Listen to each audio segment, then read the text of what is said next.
How's going, guys? Welcome to the channel. In this video we are gonna see, what if Naruto reincarnated as a Meister and joined the D.W.M.A and got Harem and Soul Eater, Part 1. Huge shout out to writer D.W.M.A for this story. If you wants to see awesome fanfiction like this, don't forget to subscribe. Now let's get into the video. Thoughts and weapon forms are in italics. Shinigami looked at the body of Naruto sleeping in a special chamber in his house, thinking that he would soon be waking since the deal was almost paid in full. Flashback. Funny, isn't it, Madara? After everything you've done and taken from me, we finish our battle at the Valley of the Ends. This time I'll finish what father started and take you down. Ha, that is laughable, really. You still don't understand anything. With my eternal Sharingan, there's no stopping me alongside the power of the other clans. Still, I'll admit this is poetic in a way. Prepare to join your loved ones, Namikaze Uzumaki Naruto, on this day, October 10th, on your 18th birthday you die. I know I'm going to die, but I'm taking you with me, team. Going through many seals in a matter seconds. QB, please lend me your strength to mine, he asked. He Tenet and friend, very well, kid, take him down. For all of them faces flashed in his mind, including the former love of his life, Hinata. Shiki Fuin 1000 year sleep. The Shinigami appeared behind him, but not the one his father, the Yondaime, or the Sandaime summoned. This one was all black with the top half of a skull mask. I knew Dad's seals were off by a millimeter. No way the Shinigami would take a good soul before its true time, he said to the figure behind him. I must say, Naruto, I'm impressed that you saw the flaw and discovered the truth of me. You're the first to do this. But you know what me being here to help you means, said Shinigami with a sad tone. There's nothing left for me here. All those I cared for were taken from me. All that's left is to get rid of him, that I can rest easy even if it is 1000 years. Very well, Naruto, if that is what you wish. Only receiving a nod, the Shinigami used his hands of death to hold Madara. What on earth are you doing to me? Let me go, you insignificant child, he shouted out of panic. With his energy hands in place, Shinigami reached inside and took Madara's soul. It looked red with patches on it. So sad when a human becomes a Kishin egg. Madara's body turned to dust, and Naruto fell onto his knees, beginning to fall onto his face when Shinigami stopped him. Naruto, when you wake you will be like my son. Since your life is more than any good soul should handle, you'll have a second chance of happiness. Until then, sleep and await the day that you wake in the world. Thank you, Shinigami-sama, he said with his breath leaving him, and his eyes shut, not to be opened for a millennium.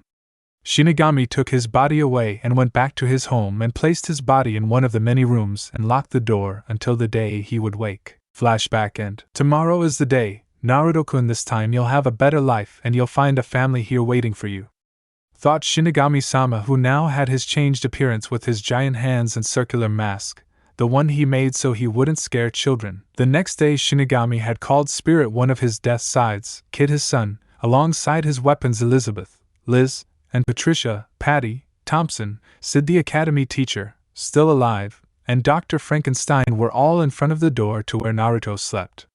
All were curious to why Shinigami-ha called them to this room, which was always locked, and almost no one knew what was in there. Shishiyu, honorable father, why did you ask us to come to this door? You always said to never try and get in, asked Kid. Kid, the reason for this is because there has been someone sleeping in this room for 1000 years today, and he is finally waking up. Do you remember the story of the ninja I told you as a child?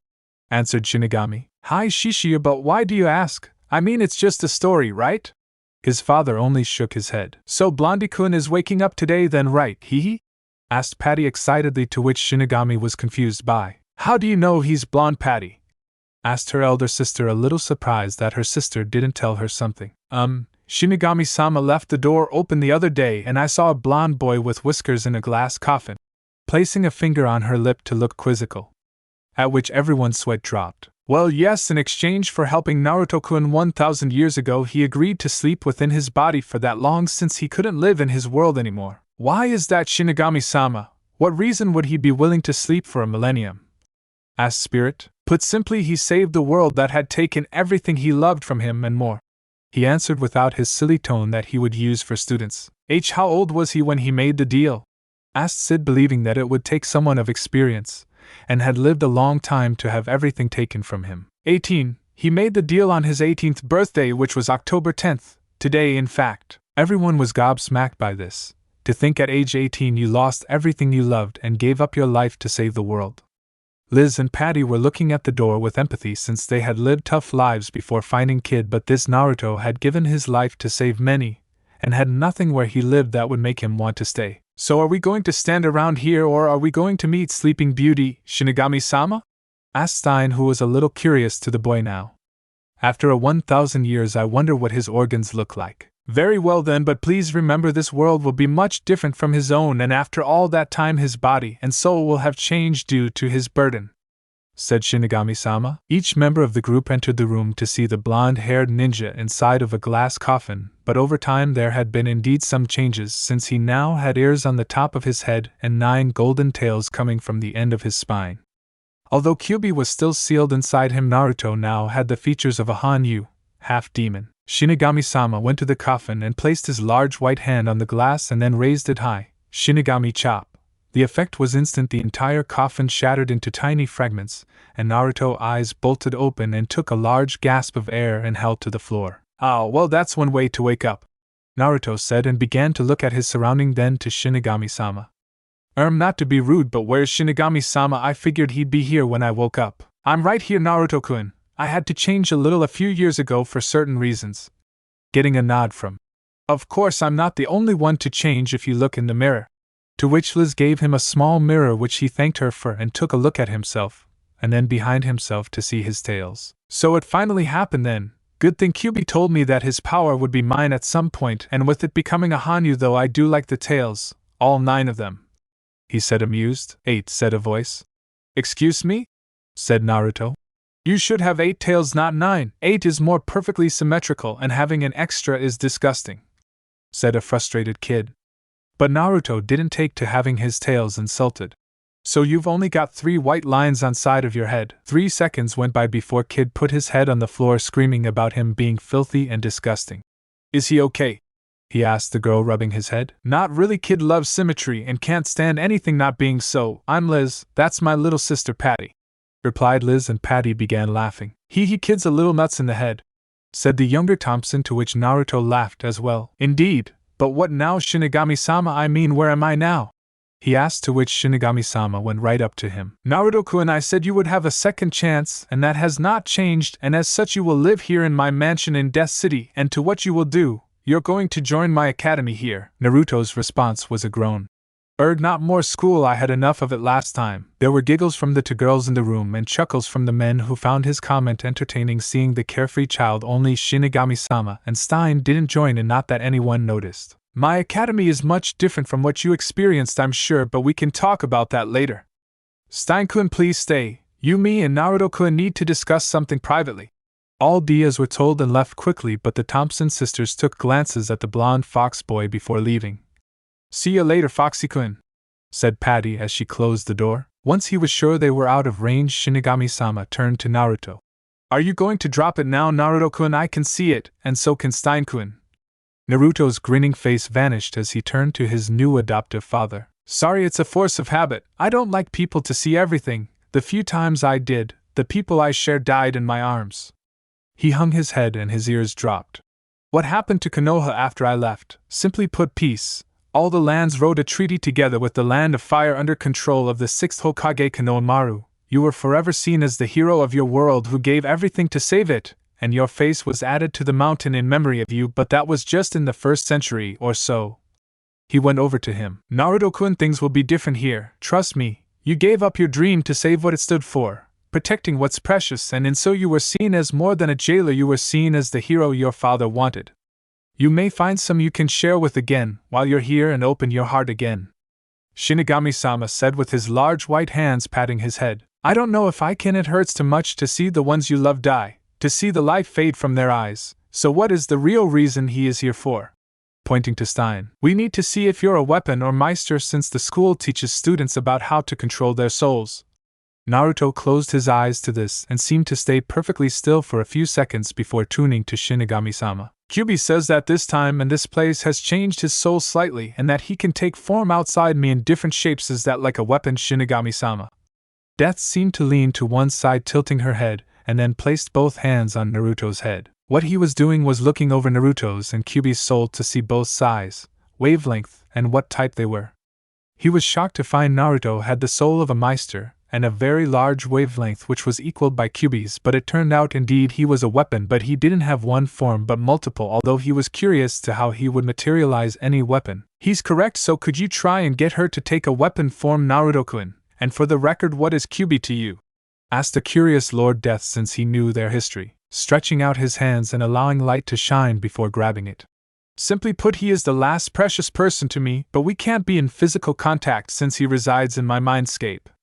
When the light dissipated, what remained were a pair of dual ninjutsu which had black and crimson hilts, silver guards in a diamond shape, and sharp silver blades. Wow, said Naruto, since it surprised they did it so easily, and having the blades in his hands felt right to him. Indeed, you seem to be perfectly synchronized with your partner, but you said different forms. Does that mean she has more than one? Asked Stein, resisting the urge to tackle him and dissect him here and now regardless of Shinigami-sama. His response was the light shining from the weapons and confining to a new shape. What was left was a scythe which had a black handle. The weapon itself was interesting, as instead of just having the blade at the top, there was also a smaller version of the blade at the bottom of the handle. The blade had a crimson outline with a smooth curve, but where the blade met the handle it curved up to have an axe-like addition. Satisfied, Mr. Stein? But a scythe as well. Depending on what other forms you have, you'll need to practice with each so that you can handle the missions Shinigami-sama gives you. I suggest finding someone who uses a scythe to teach you. No, give me 3 days and all of Kyuubi's weapons forms will be mastered, then I'll be ready for anything. But if there's nothing else to talk about, I'd ask if I could take a look at the surrounding area just to familiarize myself with it. He told him outright, but with a respectful tone. Getting a nod from both, Naruto hid his fox appendages by changing into a human form similar to a henge and took out something that he had in his pocket from before his final battle, a Kakashi-style mask which he'd worn since his death, and put it back over his face so it covered his whiskers. I'll be back later, Shinigami-sama, Stein-san, and thank you for letting me stay in your home. He then left the room with Shinigami-sama looking toward his friend. It's going to take him a while to adjust to life here in this world, but I hope his partner can ease his pain. His soul looked stretched thin to breaking point, while the other showed concern and longing since we know they can't touch each other. What do you think, Shinigami-sama? Asked Stein, taking a puff from his cigarette. He sighed. Naruto-kun is at a complicated since he has such a strong soul, but that light seems to have been dimmed by what life did and took from him. He needs a new light to add to his own to make him himself again.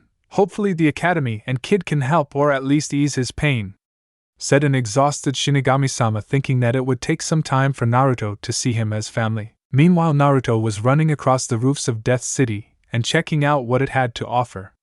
He was happy to see a restaurant that sold Japanese cuisine, so hopefully that would sell ramen and dango. Eventually he found himself in forest, which looked a bit dark if he was honest, but his thoughts were stopped by a feeling by his leg. A small black cat was rubbing against his leg, but what was off was that the cat seemed to have a large hat on its head. Not that he minded, he'd seen a fair few weird things in his time. Well, how might you be, cutie, and that's a very nice hat you have there. Taking the cat into his arms and scratching what was clearly a female cat behind the ear, to which she purred in enjoyment. Blair really likes what you're doing there, please don't stop.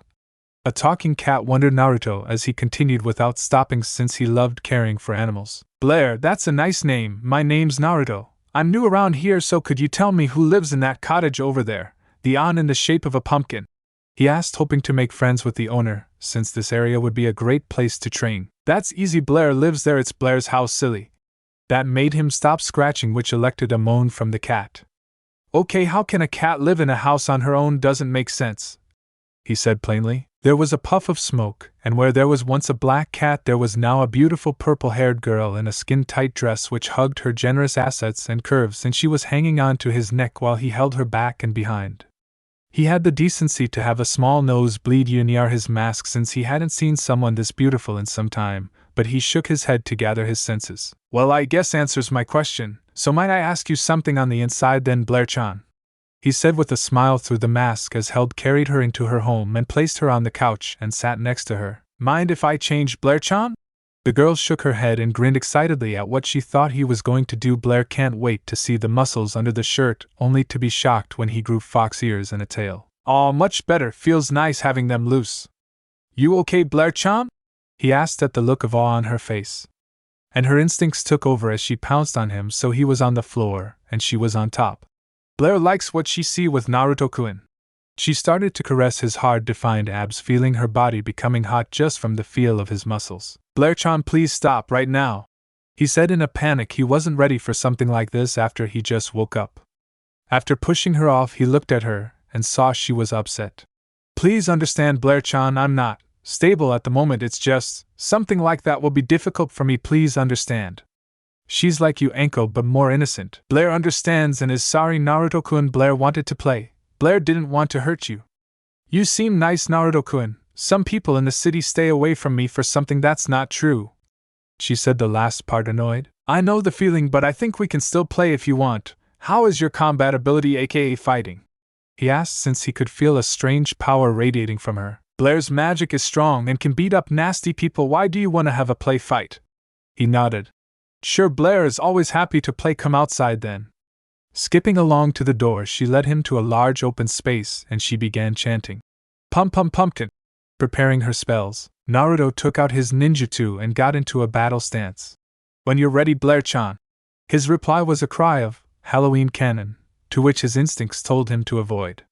Gathering chakra to his feet, he jumped out of the way of the blast and saw a large crater. That was some blast. He looked at Blair to see a grin on her face. "I know that look anywhere. She likes to play with her food, it seems." He moved so he could bounce off a tree branch. He sped forward to his opponent and began spinning his two blades in each hand with his arms outstretched. Seeing this, the cat girl hopped onto a floating pumpkin she conjured so she could avoid his attack and was happy he jumped out the way, since it would be no fun if your opponent went down from the first attack. Launching several pumpkins at the boy, he nimbly avoided all with grace and flexibility while slashing them all with a cross slash, and before long he was upon her, so she used her hat hand to punch him away and continue her assault while smiling like a Cheshire. "Well, that was unexpected. Guess you've got a few tricks in your hat, Blair-chan," said Naruto, smiling, since this was a pretty good workout and a good chance to practice what Kyuubi Ka'll change into. "Kyuubi, I need a long-range weapon. Do you think you can help, partner?" he asked. "Sure, kid, I think this should work just fine for you," he replied. His ninjutsu changed into a single form, a large Fuma shuriken. "Thanks, Kyuubi. Now let's see if the old tactic works." Throwing down a smoke bomb, he created a shadow clone while he turned into a second shuriken, and the clone threw both in Blair's direction. She used her hat to grab one by the hole while she dodged the other while on the pumpkin and fired at the clone. She was shocked to see that when the smoke cleared from her attack, there was only a crater and no Naruto. "Naruto, where did you go? Blair still wants to play," she said with a pout, believing he'd run away. A giggle could be heard. "I'm right here, Blair-chan." The shuriken she held in her hands changed into Naruto. "But I'd get of the pumpkin if I were you," he said with his own Cheshire grin as his actual weapon came back like a boomerang and sliced the floating pumpkin in two, causing it to explode. Naruto ended up with Blair in his arms, bridal style, and landed on the ground. "You okay, Blair-chan?" he asked, hoping she was uninjured. He only wanted a friendly spar. "Hi, Blair, had lots of fun with Naruto-kun. Can we do it again sometime?"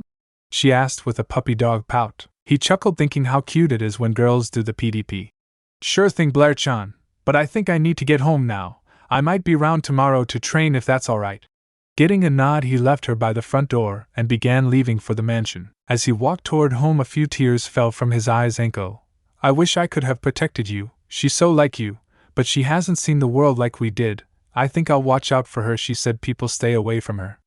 He wiped his eyes and remembered the time he spent with one of his wives, and made his way toward the mansion where one of the sisters was waiting, Patty, the younger one, if he recalled. "Hey there, Patty, was it?" he asked the gun girl. She was leaning on the door of the mansion. "Hi, Shinigami-sama told me to take you to your new room. Why are you wearing a mask now? Your face was cute and you're missing your ears, Foxy-kun." Hee, Naruto mused at the childlike behavior of the young Thompson. "The ears I hide simply because people don't usually have animal features, so I take this form." He then looked to the sky wistfully. "The mask is in remembrance of someone I knew a long time ago." Turning back to her. "Shall we go then, Patty-chan?" Giving a masked smile. She then grabbed his arm and gave him an unintentional, maybe intentional, feel of her ample chest when she pushed against him. "She must not realize what she's doing. She seems naive anywho." He blushed at the sensation she gave him, but unseen by him as he averted his gaze was the grin on Patty's face. Know exactly what she was doing. It wasn't long, thankfully for Naruto, before they were in front of a door which had his clan symbol of the Uzumaki, the spiral.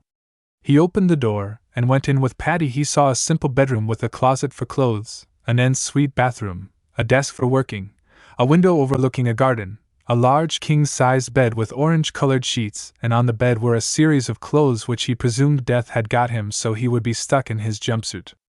All in all, a pretty good room for any boy his age, or at least physical age. "Patty-chan, thank you for showing me to my room. I think I'll head straight for bed, so see you and the others in the morning, okay?" Slipping out of her grip, to which she pouted for, "Hi, see you later, Foxy-kun then. Naruto, Patty-chan, please use my name," he added, since being called Fox was something he generally disliked. "Hi Naruto-kun, see ya." She gave him a quick hug. "You'll be okay, Wani-chan and Kid-kun will help where we can," she whispered into his ear, before running off with a spring in her step. "She's smarter than she lets on. Funny someone else with a mask," he said to his partner. "Indeed, but hers is much different to yours, Kit. But at least you made some friends already. Maybe what Shinigami said was right about the second chance," he replied, hoping he'd see the bright side like he used to. "Who knows, only time will tell, but I think they are some interesting friends. Just got to look out for them as well." "Really?" The fox shook his head. "No matter who it is, even in a new place you still look out for others, Kit. It's one of the reasons I respect you as a ninja, even more now you turned Hanyu. I'll see what else has changed between us in this place while you sleep. Don't worry about the nightmares, I'll suppress them, alright, Kit? Now get to sleep, not that you need it." He chuckled at the last part. Naruto got out of his clothes and took off his headband and set it on the side. He thought to himself that he wouldn't wear it on his head anymore now, seeing as no one will be likely to know of the hidden villages in Death City. He left the repaired Shodame's necklace on as he got into bed and drifted to a dreamless sleep. Naruto woke the next morning at 6 o'clock, as was usual for him when he was able to sleep. Sadly, after seeing so much, Naruto began to have nightmares where events from his past were experienced again. Most night he'd end up in a cold sweat and crying. It was only Kyubi that helped him through some of those times, but he couldn't help all the time. Getting out and taking a shower, he quickly changed into his new clothes. His clothing consists of a high-collar black shirt with no sleeves, black pants and boots, and black cloth covering his left leg and arms. See if you can guess who he looks like. He decided to check what Kyubi had discovered about what he could change into. "Kyubi, what did you find out about your weapon forms last night, if I may ask?" he asked politely. He learned from someone that being polite usually got better results. "From what I can tell, aside from the twin ninjutsu, dual-edged scythe and shuriken, I can change into an odachi, a pair of gauntlets that use razor-sharp string, a staff that can extend both length and size, a Hiraishin kunai, and last, some sort of ethereal blades that are made purely from our soul. Not a bad set of forms for me, heck Kit," he said with pride. "Yes, sometimes I have the best of luck, getting you as my weapon, and with other forms, since I bet most can take only one. We should train with each using Kage Bunshin later, just so we can use each with precision. What do you think, Kyubi?" he asked, since he valued his partner's opinion. "You always did make good training plans, Kit, so go for it. I'd say 150 clones for each form, but another 200 to look over your Hanyu abilities, alongside another 150 to look through the library the girl showed us to get a better understanding of this place. Start after a good breakfast. Who knows, you might meet some more interesting faces today." Kyubi finished, getting a nod from his tenant. Breakfast was straightforward and was done before anyone was done, and left a note explaining what he would be doing that morning to the others in the house. From there he created his 1650 clones and set them to work while he decided to go for another walk in the city, to which he got a fair few looks, mainly from the female population of the city and a few of males too. Those made him shiver. He eventually found Shibuya and was taken back by the sheer size, since the Ninja Academy was a small school in Konoha, nowhere near the scale of what he was looking at. He decided to stop for a drink in a restaurant that sold ramen and dango. Thankfully, Shinigami-sama had left him a wallet with a decent amount of cash in it. Inside the place named Himari's, the setting was very like what he remembered of some of the places in Konoha, and so he made his order of tea with a side of dango as a snack. Of course, being who he was and how he dressed, many were staring with the young blonde with anticipation, since like with Kakashi they wanted to know what does he look like under it. Sadly, he had experience, and when he was about to reach for his mask to eat, he dropped a smoke bomb he had in case, and finished everything quickly before using wind churka to blow away any smoke. "Well, you certainly know how to impress," said a voice behind him. He turned to see Shinigami's death scythe. "By the way, I'm Spirit, but I also go by Death Scythe. Nice to meet you, Naruto." He reached out with his hand, and Naruto took it in a firm handshake and giving him a masked smile. "Pleasure to meet you, Spirit-san. What brings you here, if I may ask?" The question got an immediate reaction as he began to look depressed. Is something wrong, Spirit-san? You don't look well, he asked, concerned since he looked very down. Spirit looked up and answered. Well, the thing is, I'm supposed to meet my daughter Maka here, but she's not here yet, you see, and we aren't on the best of terms. He didn't want to continue explaining why. By any chance is she a 15-year-old girl with blonde hair and olive-colored eyes, in a sweater and checkered skirt? He received a nod from Spirit, who hadn't fully realized what was just said, still in his gloom mode. Well then, turn around since she's looking at us, and it's nice to meet you, Maka-san, he said to the girl behind her father with a book in hand. Finally turning round, he immediately jumped toward his daughter, only to be stopped by the words and actions of Maka Chop, which left him on the floor with a book indentation in his head. Finishing her business with her baka father, she bowed slightly to the masked blonde. Hello, I'm Maka Alban, nice to meet you, mister, she greeted. Naruto Uzumaki, I just moved here a short time ago. I must say you have some strength to do that to your father, Maka-san. She looked disapprovingly down at the man at her feet. He's an idiot man. I'd rather not call him my father after he kept flirting with women even when he was married to my mother, but that's over now. Letting him know exactly what he was like. Wherever I go, there's always a pervert with the people I hang round with. I think Cammy has a fun sense of humor, but as it is, I agree that he is an idiot for cheating. When you're married, it's an insult to the other person. Thank Cammy, though, she didn't turn me into 1 inch, he said, standing up, began leaving. Wait, you said you just moved here. Do you need help being shown round? She asked, hoping to leave her father before he wakes. He shook his head for no. She sighed since she now had to talk to him. But you might be able to help with something. Do you attend Shibuya? He inquired, and getting a confirmation nod, he continued. Well, I'm starting there soon, so if it's not too much trouble, Maka-san, could you show me around the building so I can get a feel for it? Noticing her father moving, she grabbed his arm and began dragging him outside and heading back to the D.W.M.A. Anything to avoid him, and it's no trouble at all, Naruto-san, she said while running. Arriving quickly at Shibuya, Maka began the tour over the school, showing him where the classrooms were alongside the directions to the mission hall and death room. But eventually Naruto asked the question that was on his mind. Maka-san, can I ask a question about Shibuya? She looked at him, then stopped to answer. Of course, ask away, Naruto-san. Looking out the window to see the laughing sun. Please, just Naruto never was one for formality. Well, could you tell me what's the purpose of this school? It's not like a regular school, I can tell. Although Ninja Academy can't be regular, really. Sure, the school is split in two in a way. Do you know of weapons and Meisters? He nodded. As a Meister, it's our job to help our weapons become a death scythe for Shinigami-sama by collecting 99 Kishin souls and 1 witch's soul. Now then, when a human soul becomes corrupt, it has a chance of becoming a Kishin, so this school was brought into place to stop that. Usually students have a quote to fill during the month. Me and my partner Soul are up to 88 soul. We're going to get our next tomorrow. He nodded again. Thank you, Maka-san, at least I know what I'm going to do these days. What's your weapon then, since you're clearly very proficient with it? 88 soul in all. She now had a large grin on her face from the praise. Soul's a scythe like Dad, and he a really good weapon. So what are you, Naruto, weapon or Meister? She was very curious at this question, only to get a masked smirk from Naruto, forming his nodachi from his ninjutsu in each hand to a shocked Maka. Meister, but my weapon lives inside me. Always has anyway. Thanks for showing me around, Maka-san. See you around. He left the girl standing in her daze at what she saw. A Meister that has a weapon inside him. Naruto, you are certainly different, but I wonder what you look like under that mask. When he got back home, he signaled his clones to start dispersing at intervals of 10 per minute so as not to overload him with the memory feedback, and began working on physical training with his usual regime of 500 press-ups, 500 squats, among other guy-worthy exercises. After the last of the clones had dispersed, Naruto began to meditate to look over all the information he received. He'd become handy with all the weapons. The strangest one was the ethereal blades, since they were constructed purely from the combined souls of him and Kyuubi. Also, they could be manipulated into a whip-like form, joining them at ends to form a double-edged sword. Naruto also looked over what the library clones had found. From what they read, he'd learned how this world's culture was somewhat advanced from his, alongside more info on Shibuya, which pretty much matched what Maka had said. Lastly was the book on soul resonance, since it stated that when a weapon and Meister match their souls, more power can be drawn from each other, which would be easy for them in reality. For his Hanyu abilities, he had learned to take fox form as well, alongside Kitsune by illusions, and that he's be able to understand animal language.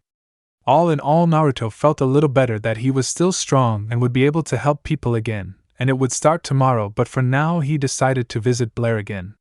Taking his fox form with blonde fur and white underbelly and tail tip, he set off to her house. It wasn't long before he arrived at Blair Pumpkin House. Making sure no one was around, he changed into Hanyu form and knocked on the door for it to be opened moments later by a towel-clad Blair. Despite having wives in the past, Naruto found it difficult to look at beautiful women when they wore very little. Hey Blair-chan, why are you eyeing J just a TT towel? He stuttered, only to be dragged inside and hugged. Naruto-kun, you came back. Blair hoped you would. I just was having a bath and Blair thinks you should join me now, Naya. Not giving him time to answer, she dragged him to the bathroom and used magic to get rid of his clothes, but the mask stayed on oddly before pushing him in the bath. Blair-chan, did you have to throw me in her? His brain had shut down as Blair was now completely naked in front of him. Clearly she was F-cup, but her hips were proportionate to her, giving her a natural beauty, and cat ears and tail adding to give her a cute factor. Before he began to bleed, he covered his eyes with his tails, repeating a mantra in his head of I am not a perv, I am not a perv. Blair smells sweat on you, Naruto-kun. I think I'll wash your back now, Naya. Climbing into the bath with him, she got very close and began scrubbing away the suds on his back. Blair-chan, there's no need, really, I can wash myself, please. There's no need to trouble yourself. He said, a little panicked since he remembered how his body looked. Unfortunately, luck wasn't on his side, since the scrubbing came to an abrupt stop when she saw the state of his back. Lined with various scars and marks, many looked aged, so would have happened when young, and one large scare on his back where the lungs were, but the most shocking thing was the words carved into his back. Akuma, demon, Bakemono, monster. She traced the words with shock. Despite how she acted, Blair was intelligent. She just liked to act. She ID'd to have the most fun. However, she knew this was not something that happened to everyone. And Naruto-kun, what is this? He said nothing, no movement. He shut off, as it were unable to even start to explain what his scares meant. My curse, was the only thing he said after a few minutes in a whisper. Although Blair was able to hear it, she wanted to know. As a magical cat, she often got confused for a witch and was often forced to deal with people who wanted her soul. But seeing the brands on her new friend's back, she began to question who he was. What's the curse, Naruto-kun? He turned his head to let her see his now blue slit pupil eyes. The curse of human sacrifice. I can't tell you everything yet, but I can say my life is something no one should experience. The marks on my back are curses as well, since all who I showed died soon after, so please don't ask about them, Blair-chan, like before. I just can't. Finishing in the bath, Naruto decided to sit on a tall tree branch outside the house and looked at the strange moon. He thought about Blair seeing the scars and sighed. It would have been better if she didn't see them, friends for a day, and she sees them. Why can't my life ever be simple? There's always something. Well, at least the academy might offer something. Hukyubi. The fox piped up at this. Indeed, Kit, but I think the kitten isn't that bad. Her seeing the marks could be for the better. You need someone in your life now. Mentally shaking his head, no. When they all died, I thought it was best not to get close to anyone. Besides, as a Hanyu, my life is near eternal, so mates are out of the question. Like the Jinchuriki of the past, we are to sacrifice ourselves for other, and not care about what becomes of us. The great fox roared at this in his mind. Get those ideas out your head, Kit. You had no control over what happened to them, but they loved you nonetheless. Was Hinata's, Anko's, Taiya's, Mei's, and Cheyenne's love pointless to you? No, you truly cared for them, but you were broken when he killed them. Don't shame their memory by living alone for the rest of your life. Each of them didn't want you alone. That was one thing they all shared. Taking a moment to calm down. Kid, please, I've been with you through it all. Don't live that life again. That year before the final fight with Madara alone was torture for the both of us before you faced him. Let someone else in, you never know what can happen. Besides, it seems the kitten wants to talk with you. Look to your right, cutting off the mental conversation. Naruto looked, and indeed there was Blair looking at him with a worried expression. Naruto-kun, are you okay? He took the cat in his lap and began softly petting her.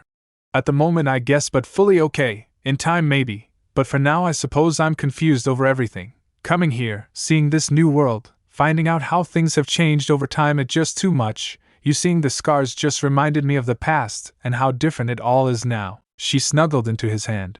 If you want, Blair will help you. If you want to talk, I won't turn you away. You're like Blair, misunderstood. Plus, you're even thought Blair hasn't known you long. She really likes you, Naruto-kun. Naya. She smiled and brought her close to his chest in a gentle hug.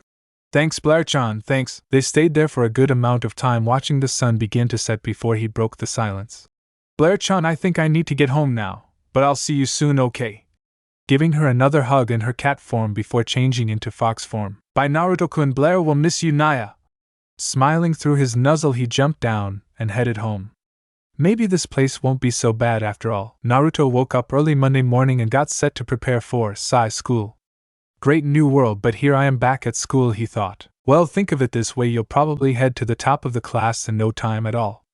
Shame the twins aren't going though, thought Kyubi. Over the weekend the twins had insisted they take him shopping for clothes. Although half the time they were trying him to see under the mask, imagine their surprise when they found it was simply another mask.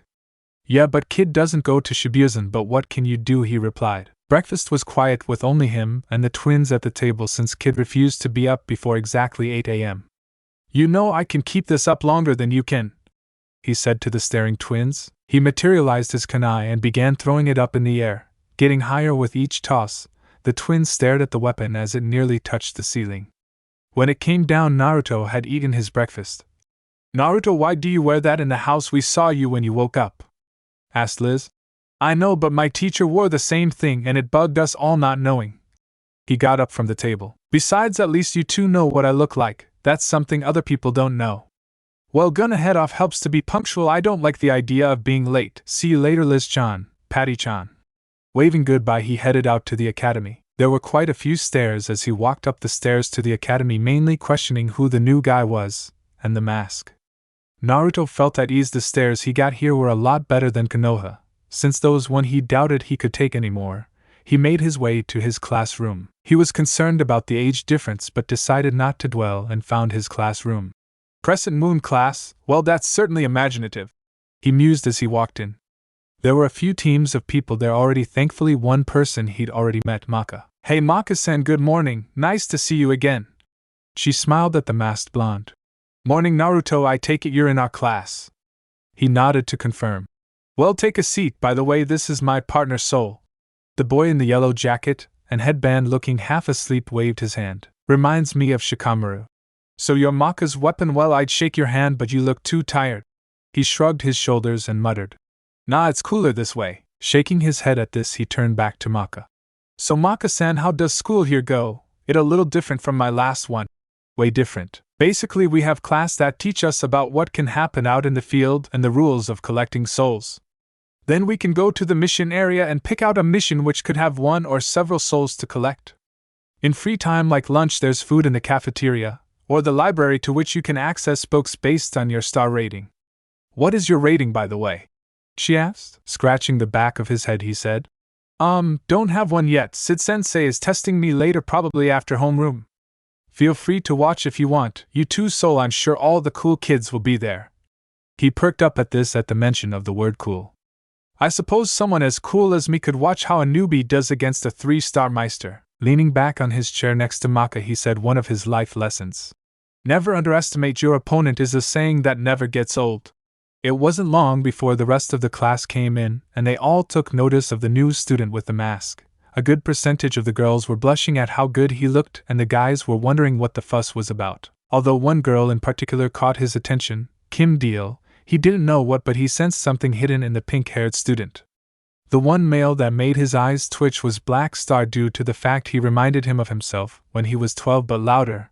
His partner Tsubaki seemed to be very patient with him. Sid finally came into the class to start. Alright class, no doubt you've noticed we have a new student with us. Why don't you introduce yourself then? After that we're going outside to test his ability. Most of the class was thanking the new guy since meant no work for them, except Ox. Naruto stood up from his seat. Hello, name's Naruto Uzumaki Namikaze. I just moved here and joined Shibuya. I'm a Meister but a beginner in some sense, but I hope we can all get along nicely and be friends. He sat back down and waited while Sid took register. As they made their way outside with Sid and Naruto at the front, Maka and Soul talked with Star and Tsubaki. Tsubaki, what do you think of Naruto? She tilted her head thinking. Not sure really, Haas seems nice enough, but what's with the mask though, seems secretive. She answered. He's trying to take the spotlight of the great Black Star, Yahoo, said the azure-headed lad. He has the mask to look cool, I bet. Maybe I should get one then. Once outside, both took opposite sides of the field, while Nigis came and changed into her knife form for Sid. So where's your weapon, Naruto? Might be difficult without one. He smirked, thinking how his weapon situation will stun the students. Naruto chuckled. You know, in my rush I forgot, I guess I'll make one here. Forming his scythe and getting into his battle stance. The students were indeed stunned to see the new student form a weapon out of nothing, even Maka, since it wasn't the weapon he showed before. That's weird, before it was a pair of ninja blades. This got Black Star and Tsubaki's attention, since there was someone else with multiple weapons. Ready when you are, Sid-sensei. Both nodded and began the evaluation. From then on it seemed as though the two were in a hardened combat, each powerful yet graceful in their movements. The students were in awe at the display as Naruto spun the scythe in his hands and moved with fluidity to strike Sid. It looked like a form of dance. The student watched as the new kid fought Sid with style and skill. Many jaws were hanging in the crowd. It seemed both of them were trying to get the upper hand over each, slashing, striking and stabbing all happening but neither giving an inch. After 10 minutes both seemed a little out of breath and ready to stop, but Naruto decided to put on a little more for the show. Well, Sid-sensei, you deserve your 3-star ranking from what Shinigami-sama told me, but I think I'll finish this now. Soul Resonance. Play Bleach OST Breakthrough even, do not own. Sid didn't expect this since he'd only had his weapon for a couple days now and watched as Naruto's scythe grew in size with a fox's head at one end and the blade extending out, and now had 9 serrated blades along it. Grinning at his scythe's temporary form, Witch Hunter, slashing down to the ground, an arc of light came from the blade and went past Sid by millimeters, but the wind from the blast blew him away. Dispelling the scythe, Naruto turned to the other students of Shibuya and scratched the back of his head. Maybe I went a little overboard, huh? The entire class face-faulted at this statement, and by the time they got up Sid was next to him with his hand on his shoulder. Well, Naruto, that was unexpected, but based off the fight I have to say that you're definitely a 2-star Meister. Nice, any benefits with that? He asked with his eye smile. More difficult missions and a bit more respect from the staff here, not much else really. He answers. A little like where I came from really then. At least I earned some respect, that's always nice. He looks toward the sky, remembering how he always wanted respect from his teachers when he was younger. He went back, not really paying any mind to the mouths wide open from the class. He was about to head back inside before turning back to the rest. You do know there's still a class on, right? The masked ninja asked as they all shook the cobwebs from their heads and made their way back. Maka was the first to go up to Naruto. Naruto, where did you learn to wield a scythe like that, and how come you have different forms? She asked.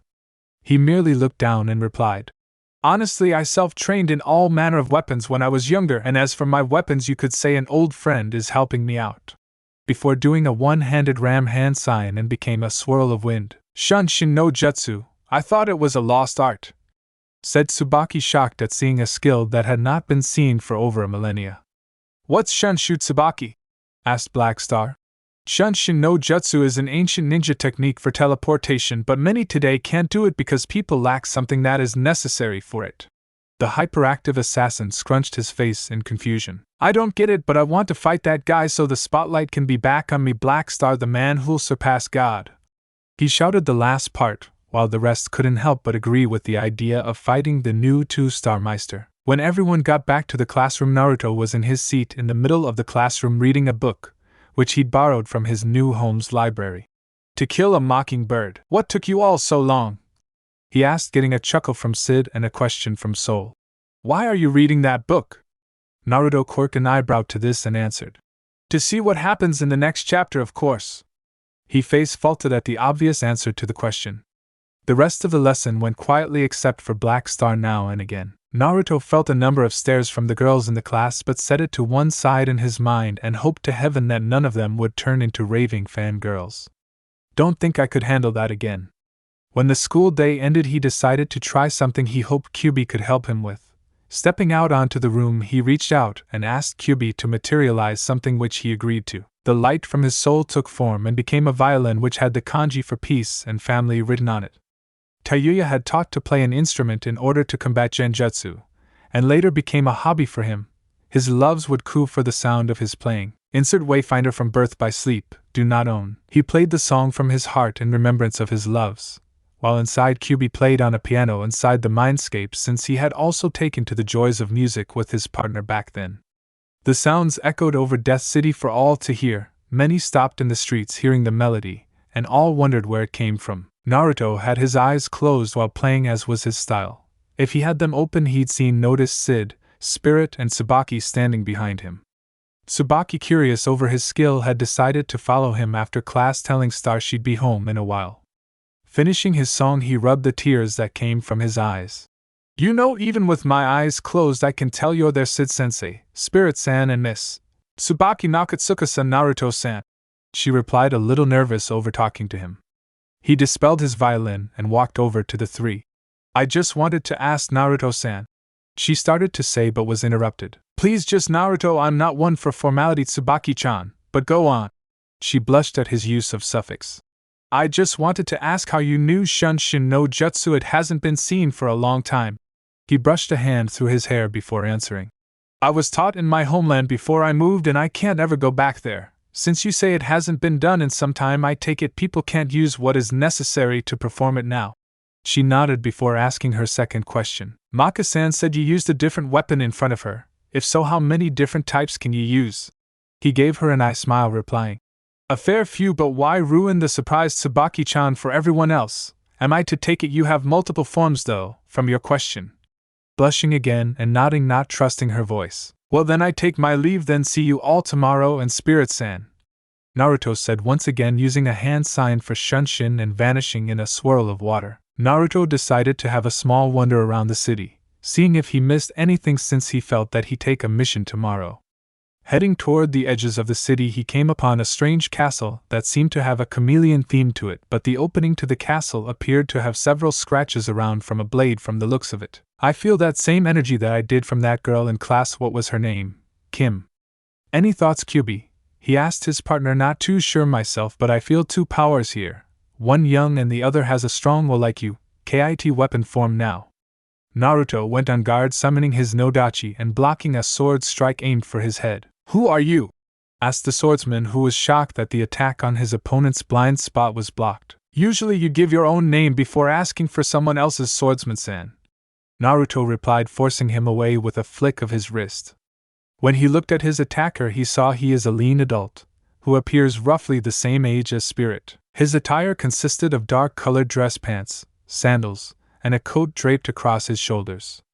The shirt he wore had the word Osamurai on it, and his hair was long and shaggy, golden blonde like himself. His eye color is blue. In one hand was his sword, but in the other was a case filled with numerous katana. "Yojimbo Mifune, now why are you here? Are you after the witch's power?"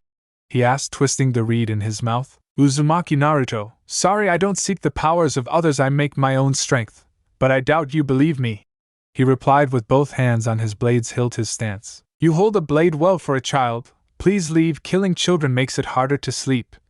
He seemed to grip his blade tighter and force some killing intent, trying to scare Naruto. "Good, because I'm no child, and to be honest, you seem strong. Care for a small duel?" he asked in a happy tone, completely unaffected by Mifune's intent. "TCH, fine, have it your way, but I warned you, all who come here seek Angela's soul for power, and it is my job to guard her." "Mugenatoryu," said Mifune stoically. Ash lifted the case of katanas into the air, releasing them, and scattered them around the field, with tapes saying "keep out" being written on it, wrapping around the area. Since you're taking this seriously, I best match it, Soul Resonance," Naruto said, and he threw his sword into the air, where it multiplied into 9 blades and all floated down and hovered around him as he took one of the blades. "Kyutoryu, Jigaku no Tsurugi," he announced, his eyes becoming focused and cold like his childhood protector Itachi. The black blades he wasn't holding moved behind him and positioned themselves like wings. All the blades were identical, with straight single-edged blades. The blade's color was a dark black. The hilts were octagon-shaped guards colored silver. The hilts were black and red, the pommel silver like the guard, and had a thread of string attached to it with a bell at the end if the string. "Been a while since I fought someone who uses multiple blades. Hope you give me a good fight," Naruto said, forcing out his own intent now, which made Mifune go wide-eyed at the amount he let out. Accuse. Both combatants ran toward each other, Mifune going for a downward strike, aiming for his torso. The blade was stopped by Naruto's own blade. How is he matching my strength? Mifune thought, quickly taking the sword next to him in his right arm for another strike, once again blocked but by one of the winged blades which moved off its own accord. Mifune pushed away from Naruto in order to assess his options but wasn't given the chance as Naruto went in for his attack, forcing the blade out for a stab which Mifune batted away but didn't realize this was a feint as he received a kick to the head so fast he couldn't counter. He was put further on the defense by 3 of Naruto's wing blades leaving his back and now floated in midair with the one in his hands in a cross pattern. Naruto let go of the blade in his hand and all 4 spun like a windmill. Naruto waved his hand and sent the buzzsaw of sword at Mifune, who took 2 swords and blocked the blades but was pushed to the wall by the force of the attack. While trying to stop the buzzsaw, Naruto had jumped into the air and pointed all the blades down and had them cross diagonally as he dropped to his opponent. Mifune managed to force the buzzsaw into the wall and jumped out of the way of the sword dropped by Naruto, and began spinning his sword and made several swords float around him. Ranritsu no Narabi, you're one of the few who have seen this technique, Uzumaki. As he launched several swords at him at once, Naruto willed 8 of his blades in front of him. Yada no Kagami, I feel honored, Mifune-san. I feel excited by your strength. You don't disappoint. The blades spun and acted as shield, and pointing the final blade at Mifune no Biro, the blade shot out like a spear and slashed his upper arm. He grunted but ignored the pain and jumped high. Toga. He hit 3 parallel swords to each other, and all descended upon Naruto, who blocked 2 with his shield, but the last cut his leg, making him grunt too. Let's finish this spar, Mifune-san, Yanagi no Mai. His blades began spinning around him in a whirlwind as he ran toward Mifune. May as well, Uzumaki Reppu, he replied as his blade twisted and formed a drill in front of him as he charged forward. The 2 attacks clashed and both fought for dominance over the other's technique. There was a shockwave and an explosion of dust around the area. When it cleared, Mifune was at Naruto's feet, bleeding from a heavy gash on his torso, whereas Naruto only had a few small cuts. Arigato, Mifune-san, that was a good match. Now you gonna tell me why you were so focused on making me leave, as healing you will take a bit. What? Mifune asked, confused, before there was a call of Mifune-san from above them. Naruto looked up to see a small girl on a broom that crashed into him. The Naruto she crashed into turned to smoke, and Naruto popped up from the ground and began healing Mifune with medical jutsu. What are you doing to Mifune-san, Blondie? The little girl with a chameleon hat asked, with tears in her eyes slipping down her perma-blush face. Healing him, Ne-chan, Naruto answered before stopping the blade headed for his head with a finger coated with his soul wavelength. Little girls shouldn't play with swords, they could hurt themselves, miss. He pushed the blade away and the girl looked to her feet. Angela, my name is Angela, she answered, sobbing a little, seeing Mifune bleeding. A hand began patting her on the head. Don't worry, he'll be fine in a couple minutes, good as new. Sorry I roughed him up a little, Angela-chan, said Naruto, giving her a nice smile when she looked up. After a few minutes indeed, Mifune was completely healed with no scars to show for it, and Naruto pulled his mask down so they felt a little easier with him. So going to explain why you're looking after her, Mifune-san? He asked, but was answered by Angela. Angela is a witch but can't do magic very well, so Mifune-san protects Angela from people who want her soul. And what was that magic you used? Are you a witch too, Blondie? He laughed at her question. No, Angela, I'm not a witch, and it's Naruto. But I'm something a little different. But tell me, do you like foxes? She nodded to his question, and Naruto's form began to shift until he was in his fox form with 9 tails. This caused Angela to squeal in excitement at the cute animal, and began petting him, and he licked her face. Naruto turned his head toward Mifune, who was leaning against his sword, and asked, So I take it all witches, old or young, are hunted for their power? He received a nod from Mifune and he replied, Yes, I met Angela while on a job and I took it upon myself to protect her no matter the cost. But what strikes me is that you're a Meister and don't want her soul. You could have easily taken it once you beat me. He gave a feral grin and said, I don't attack the innocent or those looked down upon, since there is always something else to the tale. I learned that from experience. And seeing how strong you are, I think I can leave you to protect Angela-chan. But if you need some help getting out of a sticky situation, let me know. Use this to contact me. He gave him a Harem kunai that he found he could produce by the dozen. Also, I take it from what I read there is an order of witches that all attend. Naruto asked again. He received a nod from both Mifune and Angela. Okay, next time there's a meeting, call me with that, and by call throw it at the floor. I want to see the situation from the other side and see if witches can come to an understanding. Thank you, Uzumaki, but for safety keep away from the castle. People may get suspicious if they see a Meister and witch conversing and may arrest you. He jumped out of Angela's arms and changed back to human again before replying. Don't worry, but if Angela or you just want some company, just call me since it is just the two of you here. Anyways, see you later, I got another friend to see. He finished before walking away from the castle. He made his way to a familiar pumpkin-shaped house and knocked. Blair quickly answered, wearing her tight black outfit, and immediately tackled the masked blonde to the floor. Naruto-kun, Blair was hoping you come see her today, Naya, she said excitedly. Yeah, I'll probably try and make it here on most days, but would you mind getting up, please? He groaned out, and was able to get to his feet once she got off him, reluctantly. Cracking his neck a little, he sat down with Blair. Seeing him a little tense, gave him a light shoulder rub, but remembered to not go too far. Naruto-kun, Blair wants to know why you look a little roughed up, Naya, she asked, getting a small chuckle from him. Well, to be honest, making new friends and allies after a small spar, Blair-chan. Do you know the little girl that lives in the castle with a samurai bodyguard? He asked, since Blair, from what he could tell, was naturally curious of most cats. Hi, Blair saw her once on the shoulders of the scary sword man, Naya.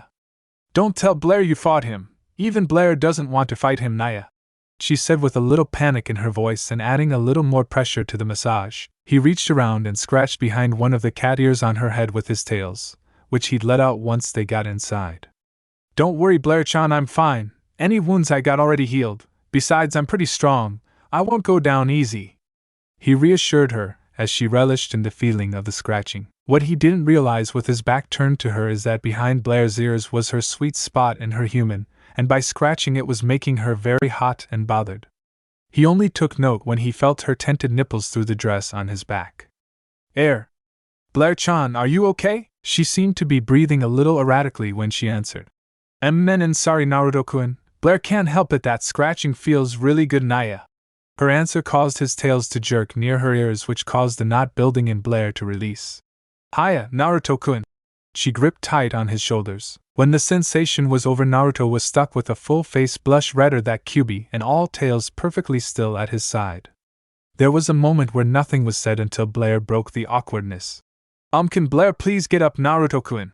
He didn't trust his voice, so he nodded and stood up. After a few minutes she came back from her room and she was also nursing a full body blush. Let's just forget that happened, okay, Blair-chan, said Naruto, not wanting to explain what had just happened, which Blair seemed to agree with as she nodded.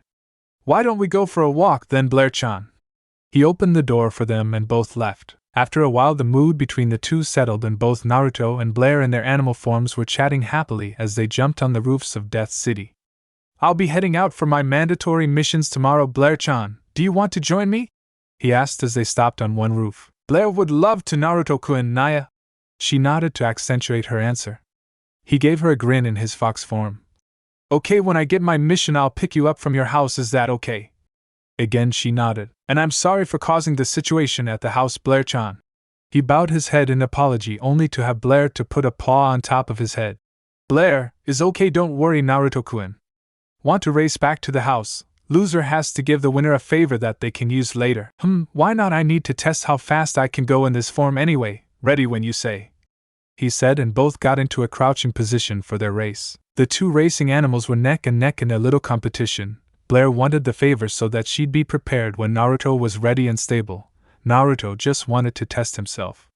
Sadly, Blair was more used to animal form and narrowly managed to beat him in the race. Both exchanged goodbyes before Naruto telling her he'd see her tomorrow. Once he got back at the mansion, Naruto shifted back into human form and took off the mask as he walked through the door and found the two sisters on the couch, Liz painting her nails and Patty reading a comic. Well, your days looked productive. Kid not takes you out soul hunting today? He asked, seeing them with bored expressions. Kid thought the whole house was off by a few inches, so he's checking the whole place. What about you, Naruto-kun? Anything fun happen at school?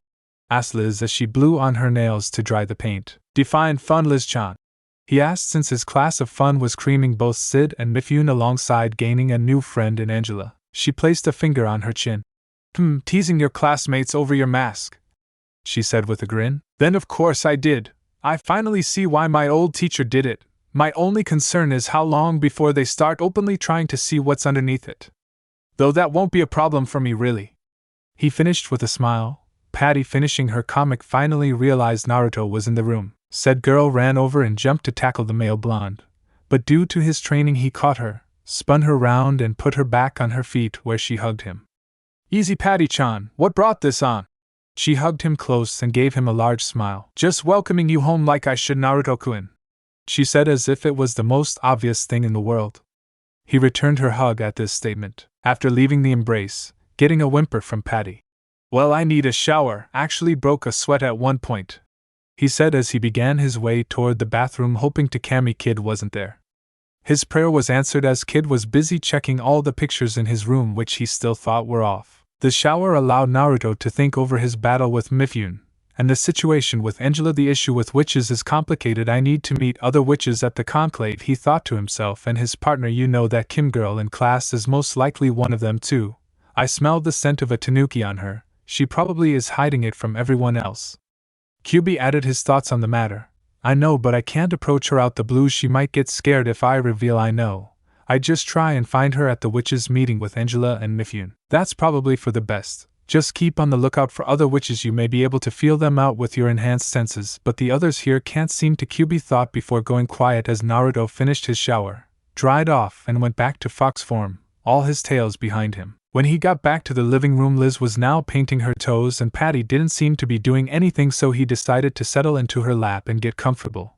This became easier as Patty began petting his fur. She continued to do this as they watched television. He only heard a few things but heard the series was called Card Captor Sakura. As the petting continued, Naruto felt sleep take him as his eyes felt heavy in his position on Patty's lap. Seeing as he fell asleep and looking at the time, which was 10 o'clock, she decided not to wake him up but instead carried him to her room and got changed into her nightwear, and being Patty this meant panties and a loose shirt. She got into bed and cuddled Naruto on her chest. As she went to sleep, her grin at what his reaction would be in the morning didn't leave her. Morning came quickly with the laughing sun rising in the east, but like most of Naruto's life, his wake-up would be interesting. That was a nice sleep. I should get Patty-chan to pet me in this form more. And I feel so comfy on these large pillows, they feel so soft on my paws. Naruto thought to himself as began waking up. Wait, I don't remember going to bed, so where did these pillows come from? He mused as he squeezed the pillows with his paws, earning a familiar noise to Naruto, but he couldn't place it, although he felt an odd sensation at the back of his mind. Meanwhile, in the afterlife, a familiar pervert, super pervert, was looking down at his student with his telescope. Always knew the gaki would be good for my books and possibilities of the sisters. It'll be a record setter. Back with Naruto, he began squeezing the object of his attention harder. He heard a moan from beneath him. Realization struck when he began drawing his muzzle back from the pillows, and he noticed that he was on top of Patty, both paws on her breasts, as her shirt had come off sometime during her sleep. I swear Jiraiya is laughing at me wherever he is right now, Naruto thought. He was right. He tried to move away, but Patty's arms were still cuddling him, and with her strong grip he was stuck. So he did the only thing he could think of. Using the tip of one of his tails, which hadn't been entangled with Patty's legs, he brushed it under her nose. Strangle, and annoyingly this didn't seem to do anything. In fact, it seemed to make her cuddle him more and force him more into her breasts. Although help was at hand as Liz came in to wake her sister up, she noticed that Naruto was struggling to get out of her grip. Well, don't you look snug, Naruto-kun? Wonder if I should get a picture of this, Liz said. The fox began shaking his head in disagreement. He really disliked people having blackmail material on him. Sadly, his disagreement was disregarded as Liz came back with a Polaroid camera and took a few shots before shaking her sister awake. Patty sat up again, pushing Naruto into her valley. What is it, time for breakfast? She said, using one arm to rub the sleep out her eye but the other keeping a firm hold of Naruto. By now, due to his position, Naruto had a large blush that wasn't hidden by his fur and decided to speak. Patty-chan, do you mind letting me go? I need to get changed for school. No, I cuddling your soft fur, Naruto-kun. Why don't you like your position at the moment? She asked, pouting slightly. After managing to get out of Patty's embrace and getting changed, Naruto quickly made his way to school and used Shunshin to get into his class seat. At which time Kyubi opened up a conversation with Naruto. Hey Naruto, can I talk to you about something quickly? He asked. Sure, go ahead Kyubi, what is it? He replied to his partner. I think I found a way out of the seal partially. Do you mind if I try quickly? Don't worry, I won't be leaving you, I merely want to manifest myself. Fine by me if it's a little bit of freedom, that's fine, you earned it a long time ago, thought Naruto, as he remembered how his relationship with Kyuubi had improved after fighting him. Naruto felt a tingling sensation on his back and the feel of Kyuubi's soul. It was a good thing no one else was in the room, as they would have seen a top half of a fox appear from Naruto's back that had two tails where its torso met Naruto's. If you're stumped, imagine Kyuubi like Ragnarok but less bulky. Well, that was certainly interesting, Kyuubi. Nice to see you on the outside. Well, most of you at least, though it seems your strength is limited being on the outside, said Naruto looking up at the fox's head. Kyuubi cracked his head and stretched his arms out. I don't mind, like this I can eat, chat and have fun. So how long till the other get here then, Naruto? He asked.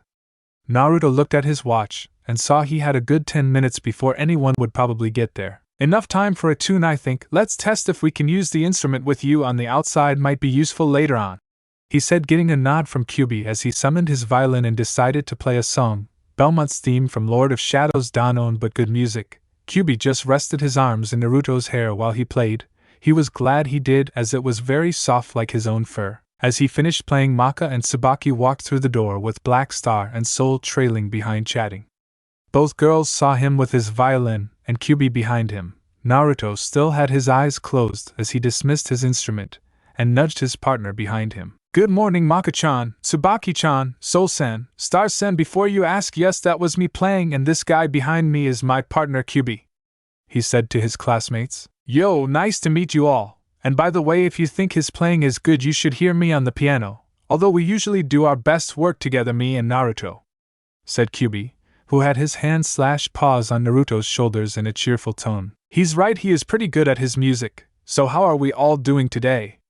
He asked more the girls as the boys seemed to into their conversation over some nonsense about coolness and being better than a god. Fine, Naruto. Your partner is interesting, really. I never heard of an animal being a weapon, never mind being joined together in one. Nice to meet you too, Kyuubi-san, said Maka politely as she stared at Kyuubi, almost wanting to do something very girlish. You can feel my fur if you want, I don't mind, go ahead, said Kyuubi, seeing the look on Maka's face, who blushed and decided to go for it, and stroked the fox's head before rubbing behind his ear.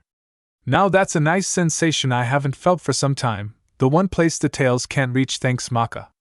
The girl blushed from the praise and how Kyuubi seemed to be nuzzling into her touch. Kyuubi's one weakness, the ear scratching, seems to be present for all animals, it seems, said Naruto, getting a chuckle from Tsubaki from his silliness. Even tough, she still wanted to ask him about his skill and Kyuubi's weapon forms. But her eyes started drifting to his mask and she felt more curious about his face more since he had worn it yesterday and Maka had said he wore one when she met him. He hand involuntarily began edging toward it, only for Naruto to put his hand in her way. Sorry, Tsubaki-chan, no peeking under this, thank you. If you want to see my face, you have to be sneaky and trust when I say that's it's no easy task sneaking up on me, said Naruto, and Kyuubi made a comment too. He's right, you know. Naruto can tell when someone is near him and rarely does anyone at all get the better of him. How did you manage to be that good then? Asked Maka. Years of experience, was his response, but his eyes looked sad for a moment. Anyway, forgetting the mask, I know Maka-chan has over 80 souls in her collection, but how many do you and your partner have, Tsubaki-chan? He asked, only to get a slightly sad face on the girl. Well, you see, me and Black Star haven't been able to catch any souls yet. He tries his best, but sometimes he just doesn't focus on the task at hand. I know he's a good Meister and has great skill using me, so I can wait. Naruto put his hand on her shoulder. Don't worry, Star-sen reminds me of myself when I was younger. He just needs something to shake him out of that groove. And it's nice to see you have faith in your partner. From what I learned, it is a key part of the Meister-weapon relationship. So it's clear you're a very good weapon, so don't let the number of souls bog you down, Tsubaki-chan. Giving her an eye smile, he turned back to the front of the class as both girls' partners sat beside them, and the rest of the class came in, although he did notice how much Tsubaki was blushing from his smile. You old charmer, Naruto, looks like you found someone else, thought Kyuubi through their mental link. Maybe, but we'll see how we go. Wonder what the first mission will be like. Which reminds me to pick up Blair when we get the mission, he replied, mentally thanking him for the reminder. Class went on telling Naruto nothing new, as he had either learned it already from Kage Bunshin or felt that it was an obvious point. But before leaving, Sid called him over. Naruto, I need you to go see Medusa-sensei in the nurse's office to get a physical for the record, and before I forget, nice to meet you, Kyubi, since you did introduce yourself before. The fox nodded before going back into Naruto to take a nap, and Naruto nodded and went to find the nurse. He heard the students say she was quite beautiful. When he arrived at the nurse's office, he was greeted by the sight of a beautiful young blonde woman who looked in her 20s. Her facial features consist of eyes containing yellow irises and black pupils, and blonde hair arranged in a spike style, with two prominent spikes extending downwards framing either side of her face, that twist to entwine each other so as to rest upon her chest. Wearing a long white coat and what appeared to be a black body-length hoodie, from what he could see she had curves in all the right places and the hoodie hugged quite nicely. Thankfully Naruto hadn't drawn attention to himself, so the nurse didn't notice him looking her over.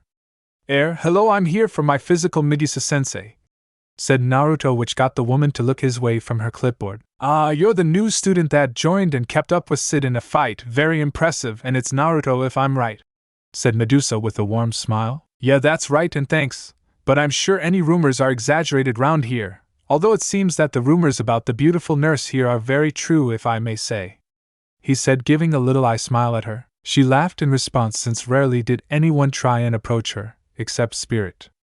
Now you can flirt with me later. I need to do my job, so take off all your clothes." He stiffened for a moment. "Is something wrong, Naruto-san? Please don't stare, Medusa-sensei, and don't ask about what you're about to see. And please call me Naruto." He began taking off his shirt to reveal his scared body alongside his marks. Medusa, despite being sadistic, was indeed shocked by what she saw.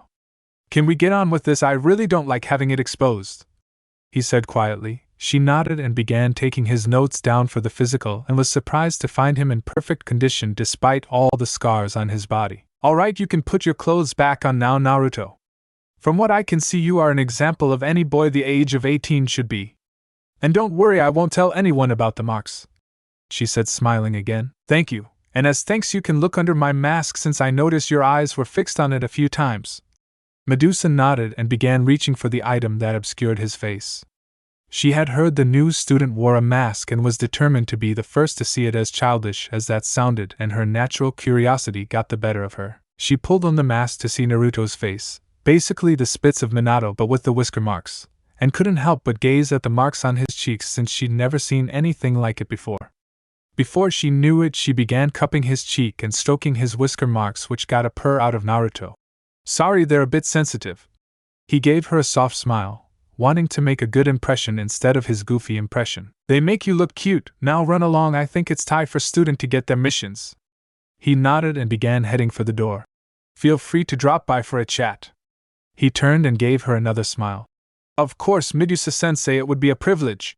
He pulled up the mask and left the room. Medusa turned back to the file Shinigami had given her on his new adopted son. "Naruto Uzumaki, you certainly do interest me. Might make it fun working here with all the idiots. And what did you do to get branded a monster?" she asked herself, and walked to look out the window. "He certainly was beautiful under the mask. Can't wait to use this to torture students," she said as a wicked grin came on her face as the witch continued to work her cover job at Shibuzen. Naruto, collecting his mission, went to collect Blair from his house before they boarded the school-provided transportation.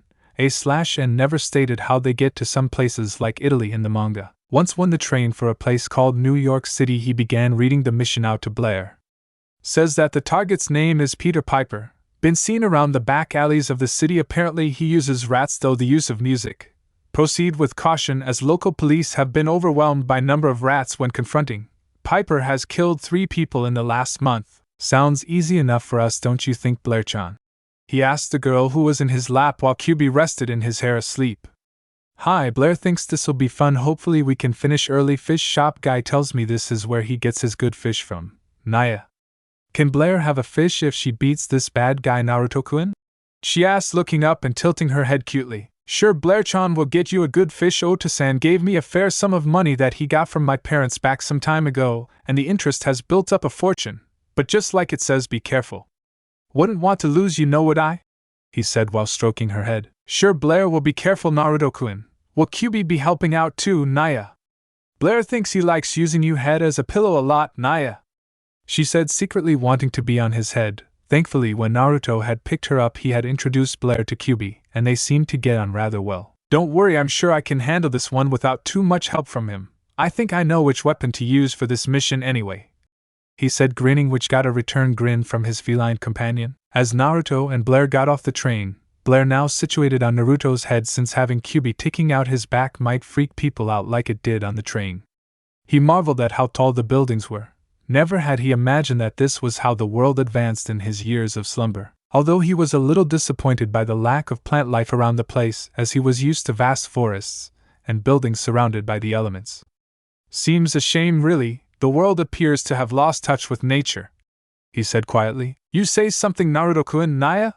asked Blair, not fully hearing her friend and new favorite sitting place. "It's nothing, Blair-chan. Come on, we have a soul to find," he said before taking off into the city. It took several hours until Naruto and Blair were able to find the target, since finding soul wavelengths was still new to Naruto, and had to look for a high chakra-like energy.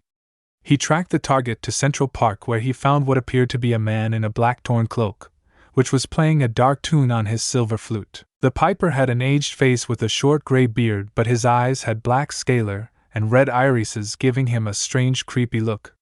The piper stopped playing when he noticed Naruto and Blair, who had gone into her human form and was riding on a pumpkin just to be safe. "Peter Piper, you have been put on Shinigami's list, and I have come to take your soul," said Naruto, forming his string gauntlets. The piper looked up.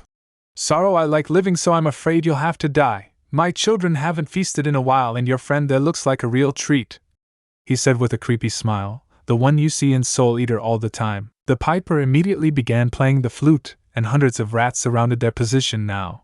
Thankfully, being nighttime, no one was in Central Park at the moment, so no civilians were in the area, meaning what Naruto was about to do would cause unnecessary harm. "Blair-chan, get close to me now. You don't want to be caught in this," he shouted, and she did just that, getting back to back with him. When she got into position, the rats began swarming from all sides, thinking they could get both meals at once. Naruto began flaring his wrists, seemingly doing nothing but making odd hand gestures in the air. But as the rats got within 5 meters of them, they found themselves being sliced to pieces, and the rats just kept coming, but none got close. Blair and the piper were not sure what the heck was going on. All they saw was Naruto making gestures as if controlling something and rats being sliced all around him. Blair joined in firing off some pumpkin cannons at the rats that came from behind Naruto, since the wires striking there was less. It was not long before the area was covered in rat blood and organs, and only the piper remained, looking scared now, since no one had ever beaten his rats before. He had always outnumbered his pursuers and swarmed them till there was nothing left but bone. But this one masked child had taken them out, and wasn't even out of breath. "Bet you're wondering how I did that, aren't you? Don't worry, it was rather simple," said Naruto, still making hand gestures, except this time both Blair and the piper began to see gold string glowing all around them. "My gauntlets can produce hundreds of incredible sharp wires that have been infused with my soul wavelength, making them even sharper. The more I pump into them, the more they glow." There was a gasp from the piper, knowing what the boy had said meant he didn't even take this seriously. "And now I'm defenseless," though the piper, who then noticed that several wires were surrounding him now but remained fixed in air. "A friend of mine once taught me how to use string and wires. He was my brother's older brother Kankuro, and to this my first soul I honor to him Kirwahiji, Ito Ipatsu, Yellow Secret Technique, String One Shot." All at once the wires surrounding the piper came close and sliced him 50 times all at once. The soul quickly deformed to a Kishin egg, which Naruto took as it floated in midair. "Here's to you, Kankuro, let this soul be a testament to the skills you taught me," he said with a tear in his eye and allowing the gauntlet to absorb the soul. "Thank you, Kankuro." Blair came and hugged Naruto from the side as she noticed he looked upset, looking up at the sky as if someone was watching over. "You okay, Naruto-kun, Naya?" she asked softly, listening to his heart from her position. "Yeah, just thanking an old friend. Come on now, let's head and see if any of the fish markets are open and get you your fish, since you helped out there covering me from the back," he said, getting a squeal of excitement from Blair, who hugged him closer, and he gave her a hug as well. He was glad he brought her along. Her personality was so bright it was hard to feel sad around her. As they left the park, neither of them noticed the shadow hidden in the trees, who had watched the fight with interest and only said one thing: "Chi-chi-chi." The ride home had Naruto relaxing in his seat, Blair in his lap nibbling on a fish, and Kyuubi munching on a beef sandwich. Naruto looked at the landscape as it passed on the train and was wondering if the rest of the world was similar to New York City with its lack of greenery. Maybe I should start another garden again, he thought to himself, as in his old home he had made a small garden for plants in order to give himself something to care for. Thinking back to his mission, he wondered just how many places had those that walk along the path of the Kishin. He had always wanted to follow his master's will in achieving peace, but looking at how people can become monsters, he sighed in disappointment. Still, at least the missions and his friends would keep him busy for a while. 1 month later. During the month after he had awoke, Naruto had been keeping himself busy and thankfully out of trouble, but only a little. He had obtained roughly 18 souls each mission, taking him to a new place which he enjoyed, as did Blair, since he always took her with him. Outside of lessons and missions, Naruto had become quite good friends with Medusa, both enjoying an intellectual conversation, although Spirit accused him of treachery when he found out, this leading to a Maka chop. Naruto had also gotten along well with his classmates too, and thanks to Kage Bunch in learning the material when he was at home or in school, despite the threat of mutiny from the clones, but easily fixed with replacements. He had gotten into the habit of trying to get Kid to join the school too, unsuccessfully as of the moment. The reason for this: 1, Kid needed some other friends, 2, it would make it easier for him to spend time with the sisters, and 3, he could enjoy the fun of watching the one-man show of Kid freaking over symmetry. Lastly, Naruto spent some time with Mifune and Angela at her castle, since the little witch liked playing with her new fox friend and Mifune enjoyed a good workout for once instead of the weaklings seeking power. He hadn't joined them to the witch's mass as they had usually coincided with a mission, but they would go eventually. Currently, Naruto was at home in the sisters' room giving massages to both Liz and Patty via the use of clones. Both had had a tough day of soul hunting and working on symmetry with Kid, although mainly the symmetry part really. I ended up mentioning his hair situation, and from there he went into depressed mode as usual. Right there, that's where the knot is, said Liz, enjoying Naruto's magic fingers, which was basically him using medical justice to relieve muscles. The clone, seeing to Liz, was taking in all of what had gone on, whereas the real Naruto was with Patty red-faced at her moans. Yes, Naruto-kun, right there, Ma. Now harder and a little lower, oh Kami, I love you hands, said Patty. Naruto once again heard the laughter of Kyuubi and Jiraiya. He knew it, and swore he'd get back Kyuubi for this, somehow. By the end of the massage, Naruto had a strawberry red face from all the sounds Patty was making, who was simply smiling brightly. Patty knew her accentuated moans would get a reaction from Naruto, and she loved seeing him flushed. It was her way of relaxing him, since she thought he needed it, and putting him in a situation like this would help forget other issues in life. Naruto-kun, can you massage my front now? My chest feels sore from Kid grabbing them and comparing them to Nae-sans all the time, she asked innocently, getting a wide-eye expression from Naruto. I don't think that would be appropriate, Patty-chan, to do that with Liz-chan in the room. He tried to stop this now. I don't mind really, as long as you do me too. I'm a little sore from Kid's antics too, really, said Liz, effectively blocking Naruto's chance of escape. So he now really had no option. It wasn't that he was unfamiliar with a female body, it was just still awkward for him. Sigh, alright, but not a word to Kid or Ota-san. I really don't want an earache from either. And if you even think of telling anyone we know, say goodbye to these massages, he replied sternly, remembering when Patty had blurted out how good his massage was in front of Kid. Deal, said both sisters in unison, both not wanting to lose massage privileges, even if seeing Kid's reactions to it made them laugh a lot. Now, just to clarify, both sisters were only wearing towels at the moment, since they had asked for massages after their showers, so both sisters flipped onto their backs so Naruto could continue with the massage. Naruto both wanted to stare and look away from what he was doing due to the fact that both Liz and Patty had very healthy bodies. Patty only a little better. I'll say Naruto, for girls their age they have it really good, and once again you managed to luck out and find nice busty girls to fondle. It seems that all of Jiraiya's luck with women went into you, Naruto, said Kyuubi mentally. Hey, I don't mean to find girls like this, they just seem to appear in my life, and keep your mind out the gutter, Kyuubi. Although I agree they do have very beautiful bodies, but it's their personality which makes them more attractive, even if Patty-chan seems to try and seduce me more nowadays. He replied honestly, noticing that her actions had become flirty lately. She probably wants you to be a little more open with her now after the time you and Liz spent together. You still hide a few things from them, like Mifune and Angela, said Kyuubi, since Naruto had not told anyone about his meetings with the two. Maybe you're right, I guess telling her a few things now wouldn't hurt, plus she didn't mind the fox features. Next time she asks I won't avoid her questions. Kyuubi nodding mentally at the response and decided another subject was best. Wonder if Maka and Soul have got their last soul before the witches. She seemed rather anxious today in class, said Kyuubi. Knowing how hard she works, I'll say yes. But finding a witch's soul will take some time for her, and she'll have to fight hard for it. I feel a little concerned for Tsubaki-chan. Her and Star-san still haven't got a single soul the month we have been here. Do you think we should intervene? He asked his friend. Kyubi mentally shrugged. I doubt you could do much for them. Star won't take hand-me-downs and is too loud to do assassin works as he claims to be. Anyway, what are your plans for tonight? Going to visit Blair, or are you gonna take that Medusa out for coffee like she asked before she gave you her number? He asked, smirking. He was met with silence. Oh, come on, you have yet to arrange a meeting between you two, and think of the fun you'll have comparing notes on medicine or hobbies. Honestly, she might get the idea you don't like her. He poked fun at Naruto. Earlier that week, after meeting in her office to chat, Medusa had given Naruto her phone number and said, "If you want to go for coffee sometime, give me a call. I'm available most nights and all my work is on schedule," she had said, smiling. Kyubi had been laughing at this the entire night, saying that Naruto was the best for entertainment due to him getting attention from students and teachers alike. "I'll do it tomorrow, but ignoring what you said, I think I'll drop by on Blair if she wants to play cat and fox again." At this point, Naruto cut off his communication line with Kyubi and took note that he was done with the massages, and both sisters had a lovely expression on their faces that said one thing: bliss. He mentally patted himself on the back for doing a good job while also admiring the two girls' breasts in their glory. He mentally told the clone to put Liz's bathrobe on her and carry her back to her room, and he began to do the same for Patty, who once he clothed had picked her up snuggled in his arms like her sister did to his clone. I never get tired of this feeling with them in my arms. Reminds me of better days way back when during the war.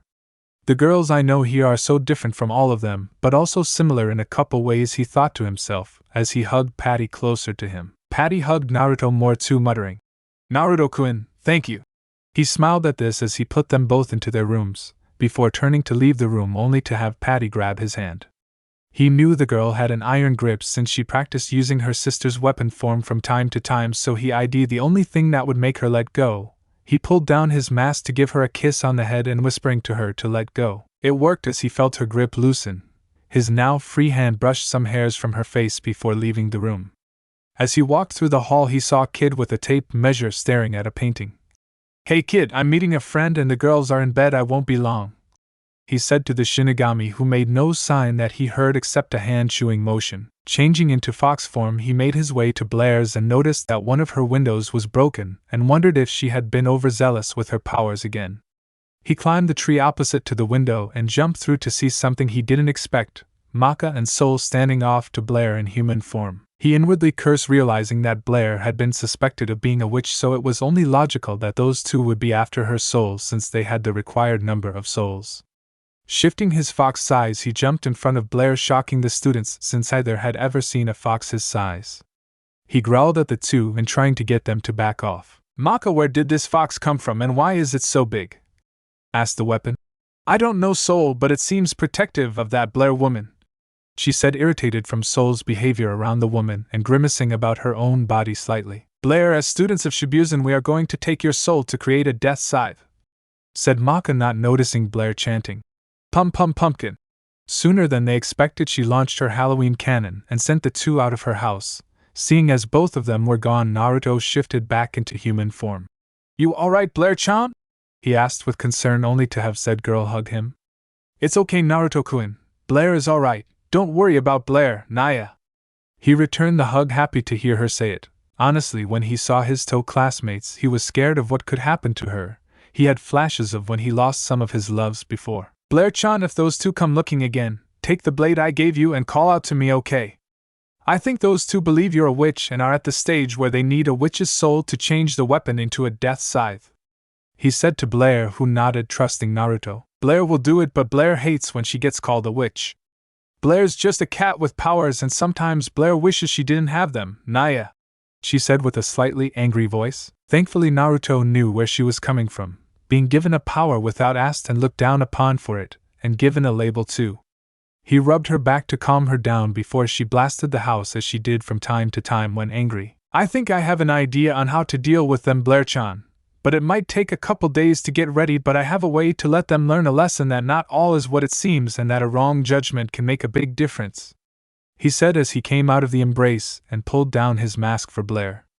She was one of only 4 girls who had actually seen his face, the others being Medusa, Liz and Patty, And one thing for sure, Blair loved it when he showed her his face. She felt it made him look more handsome, especially with the whisker marks. She cupped his face with a hand and stroked the marks, getting a purr from Naruto. Yet another thing she really liked about him. Blair is happy she met you, Naruto-kun. Blair always feels so happy when you come round to play and take her on missions and not leave her all alone, Naya. Blair wants to be with Naruto-kun more and more now, Naya. She leaned forward to give Naruto an innocent kiss on the lips, but she quickly remembered how he had said it would take time. I'm sorry, Naruto-kun. Blair just wanted to let you know how much I thank you for caring for Blair. I know you said you needed time, but Blair can't help this feeling. It's confusing to me and I don't know HMPH. Her rant was stopped by Naruto placing a kiss on her lips. Truth be told, after all the time they had spent together over the month, Naruto was glad she did this, since he was never good at starting things like this. The women in his life usually took charge of the situation and he reacted to them. Listening to Blair, he could tell she probably never felt this close to anyone before, since she rarely went out in human form, as her outfit wasn't well received in the city. Blair was currently very happy, as the man she cared for and had spent much of the month with was showing that he felt the same way to her and was comfortable with her too, so she did as only her body told her and deepened the kiss. Her predatory nature kicked in, and she took charge, lashing her tongue over his gums, requesting entrance, her hands slipping behind his head to help her. Naruto opened his mouth and allowed her tongue to begin a battle for dominance with his own, and they continued to do so until they needed air, so broke the kiss, slightly panting. Wow, was all she said. Yeah, I know, Naruto said in return to her. Indeed, he had enjoyed the kiss and was glad he did it, but now came the awkward conversation. Blair-chan, can I tell you something? He asked the girl in front of him, who shook her head to regain clarity. What is it, Naruto-kun? She asked, tilting her head cutely. Well, you see, I am really happy you told me your feelings. I need to tell you that I am a polygamist, means I may take on more than one girlfriend, he said, and Blair thankfully just shrugged her shoulders. So? She said simply. He was a little flabbergasted at this. You mean you don't mind it? He asked. Yeah, Blair doesn't mind sharing you, Naruto-kun. From what I can tell, even Blair alone wouldn't be enough for someone as caring as you. She hugged him again to confirm her thoughts on the subject. Thanks, Blair, this means a lot to me, but just to let you know, you'll be my first girlfriend here, and I want you to be comfortable with the other girls, so if you don't mind, after we deal with those two from before, do you want to live with me? He asked with the hope of a yes. Blair only squeezed Naruto harder and began saying yes over and over. After calming her down, he gave her an explanation of what he planned to do and what her part would be, playing with the two her way. Before he said he'd be 3 days, then she could live with him, and kissed her goodnight before leaving to prepare. On the third day in question, aka Blair vs. Maka round 4, Maka and Soul had just pulled a fast one on the cat girl and sliced her in two before she reformed into a soul. What they didn't know was that what Soul was about to eat was a fortified Kage Bunshin that had been infused with Blair's magic and substituted at the last second, so Maka and Soul would be repeating their hunt. The Kage Bunshin idea was simple but took a lot of work, so that it would turn into soul form if struck, albeit an empty soul. When Soul realized he didn't feel any different, commenting that the soul he ate felt empty. Then heard the sounds of footsteps and noticed their friend Naruto with a small purple cat on his shoulders rubbing against the side of his mask. Hey, you two out for a midnight stroll? He asked, trying not to laugh at what would happen. A/N. Naruto is not trying to be mean, be just teaching them a lesson to find all the details before you do a mission, or else you may end up hurting someone without proper cause. Just wanted to say this in case you think it's out of Naruto's character. No, Naruto, we were just collecting our witch's soul, but it hasn't seemed to have done much for Soul though, said Maka before noticing the cat on his shoulders. Naruto, where did you find that cat there? She asked, getting Soul's attention, both grimacing at what they both were thinking. Oh, Blair, I met her when I first got here. It's funny, really, since she is a cat with very strong magic powers and gets mistaken for a witch at time. She doesn't like it when that happens though, since witches aren't well liked in the world here, it seems. Why have you met her too? He asked, getting a fake curious expression on his face as Blair jumped off his shoulder and appeared beside him, hugging his arm. But if that's Blair, what did Soul just eat as his final soul? She asked, really not wanting to hear the answer, only to have Blair answer. Side boy got a cat soul, that's all. So I ate 99 Kishin souls and 1 cat soul, shouted Soul in shock. You mean we failed and we get all the souls confiscated now? Shouted Maka, only to get both Naruto and Blair nodding. Sorry to say, but you two just presumed Blair-chan was a witch based off rumors, and I for one have a dislike of hurtful rumors, so think of this as a learning experience for the future. Wouldn't you agree, Ota-san? He said to the mirror next to him to reveal Shinigami-sama, and Spirit both nodding in confirmation, except Spirit looked a little jealous of Naruto's position since he seemed to attract beautiful women. Hi Disa, Naruto-kun, although I question your methods, the lesson has indeed been learned. And yes, I am confiscating your souls, Maka-chan, sorry about that, he said in his usual high voice. He got a slight nod from Maka, who was upset with herself over not checking out to see if Blair was a witch, and Soul was just muttering about how uncool he had been in this ordeal. Spirit turned to Naruto. Hey Naruto, we need to ask a favor from our resident ninja here, he said, trying to meet Maka's eyes, difficult as it was since she avoided eye contact. Tomorrow me and Shinigami-sama want you to tail Black Star and give us a performance review of his skills. Think you can do it without getting caught? He said, smirking. Naruto gave him a nice smile and said, I know I can do it. How else would all your underwear be dyed pink without you knowing? He said, and was then met with a furious expression from Spirit. You mean that was you? He shouted as Naruto gave him a peace sign before shunching out with Blair in a swirl of water. Well, that's a job off my hands, and I knew your underwear was pink when I saw it before. Lying to me is not a good thing. Spirit, do it again, and I'll have to give you a Shinigami chop, said Shinigami, who had already given him one. Naruto was currently following Black Star and Tsubaki while the two were about to try and tack down Al Capone while he and his gang ate human souls. He continued to watch as the cyan-haired boy practically shouted his arrival to the gang members, and Naruto could not stop his eye from twitching as he watched. He is so like you were way back when. Hey Naruto, said Kyubi from behind his head, and got a sigh from Naruto. Yeah, I see it, and now I see how Tsubaki-chan actually has it. He could do a lot better if he didn't worry about being seen all the damn time, but who am I to judge? Beside, people usually have a reason for acting like that, he said as he began following the two after they escaped thanks to Tsubaki's smoke bomb form. He hid from them while they gave their report to Shinigami and frowned when he mentioned a human that had a soul worth 99 souls all in one, and suggested they try and get it. Naruto knew they meant Mifune, but it was not a subject to talk to his new father about right now, as he had to follow the loud assassin to Angela's castle, where it seemed Mifune had already been busy cleaning the trash. He watched with interest as Black Star fought against Mifune. Admittedly, he saw flaws with the cyan-haired boy's style, but his interest was perked as he saw him actually focus and land a heavy fit on Mifune with a move that forced a person's soul wavelength into another body. It reminded him of Juken. Juken, that takes me back, thought Naruto before he saw Black Star approach Mifune to make the final strike. He shifted into his fox form at horse size and jumped in front of Mifune, glaring at the boy holding Tsubaki in her Kuzurigama form. What do you think you're doing? Out of the way, I need his soul to prove I can surpass a god. Naruto didn't move, and thankfully, due to the perfectly timed arrival of Angela, was saved from a fight. Naruto was pleased that Black Star had a good head on his shoulder as he walked away, saying, "Humph, a bodyguard protecting a kitty witch? It's so uncool, I don't even feel like killing them anymore." When they left, he walked over to Mifune and healed his wounds and was shocked at the amount of damage that had been done. Gaki has a lot of raw power if he did this. Next time you shouldn't go easy on them, Mifune, he said, only to get waved off and Angela walk up to him. Naruto, me and Mifune are heading to an early witch's mass in an hour. Do you think you can come this time, or are you busy? She asked, now stroking his fur. He liked her hand, enticing a giggle from the little witch, and replied, "Yeah, I can come this time, but do you think I should stay in fox form or go in disguise?" He asked Mifune. Really? Honestly, fox form Uzumaki, it's mainly a female collection, so unless you make a convincing female, going in human form is a no-go, said Mifune. Naruto smirked as his form shifted into what he called Naruko, which was his sexy jutsu form, only with clothing this time. She smiled down at a star-eyed Angela and a bemused look from Mifune. "I think I pull off a woman better than most guys, and before you ask, they are real."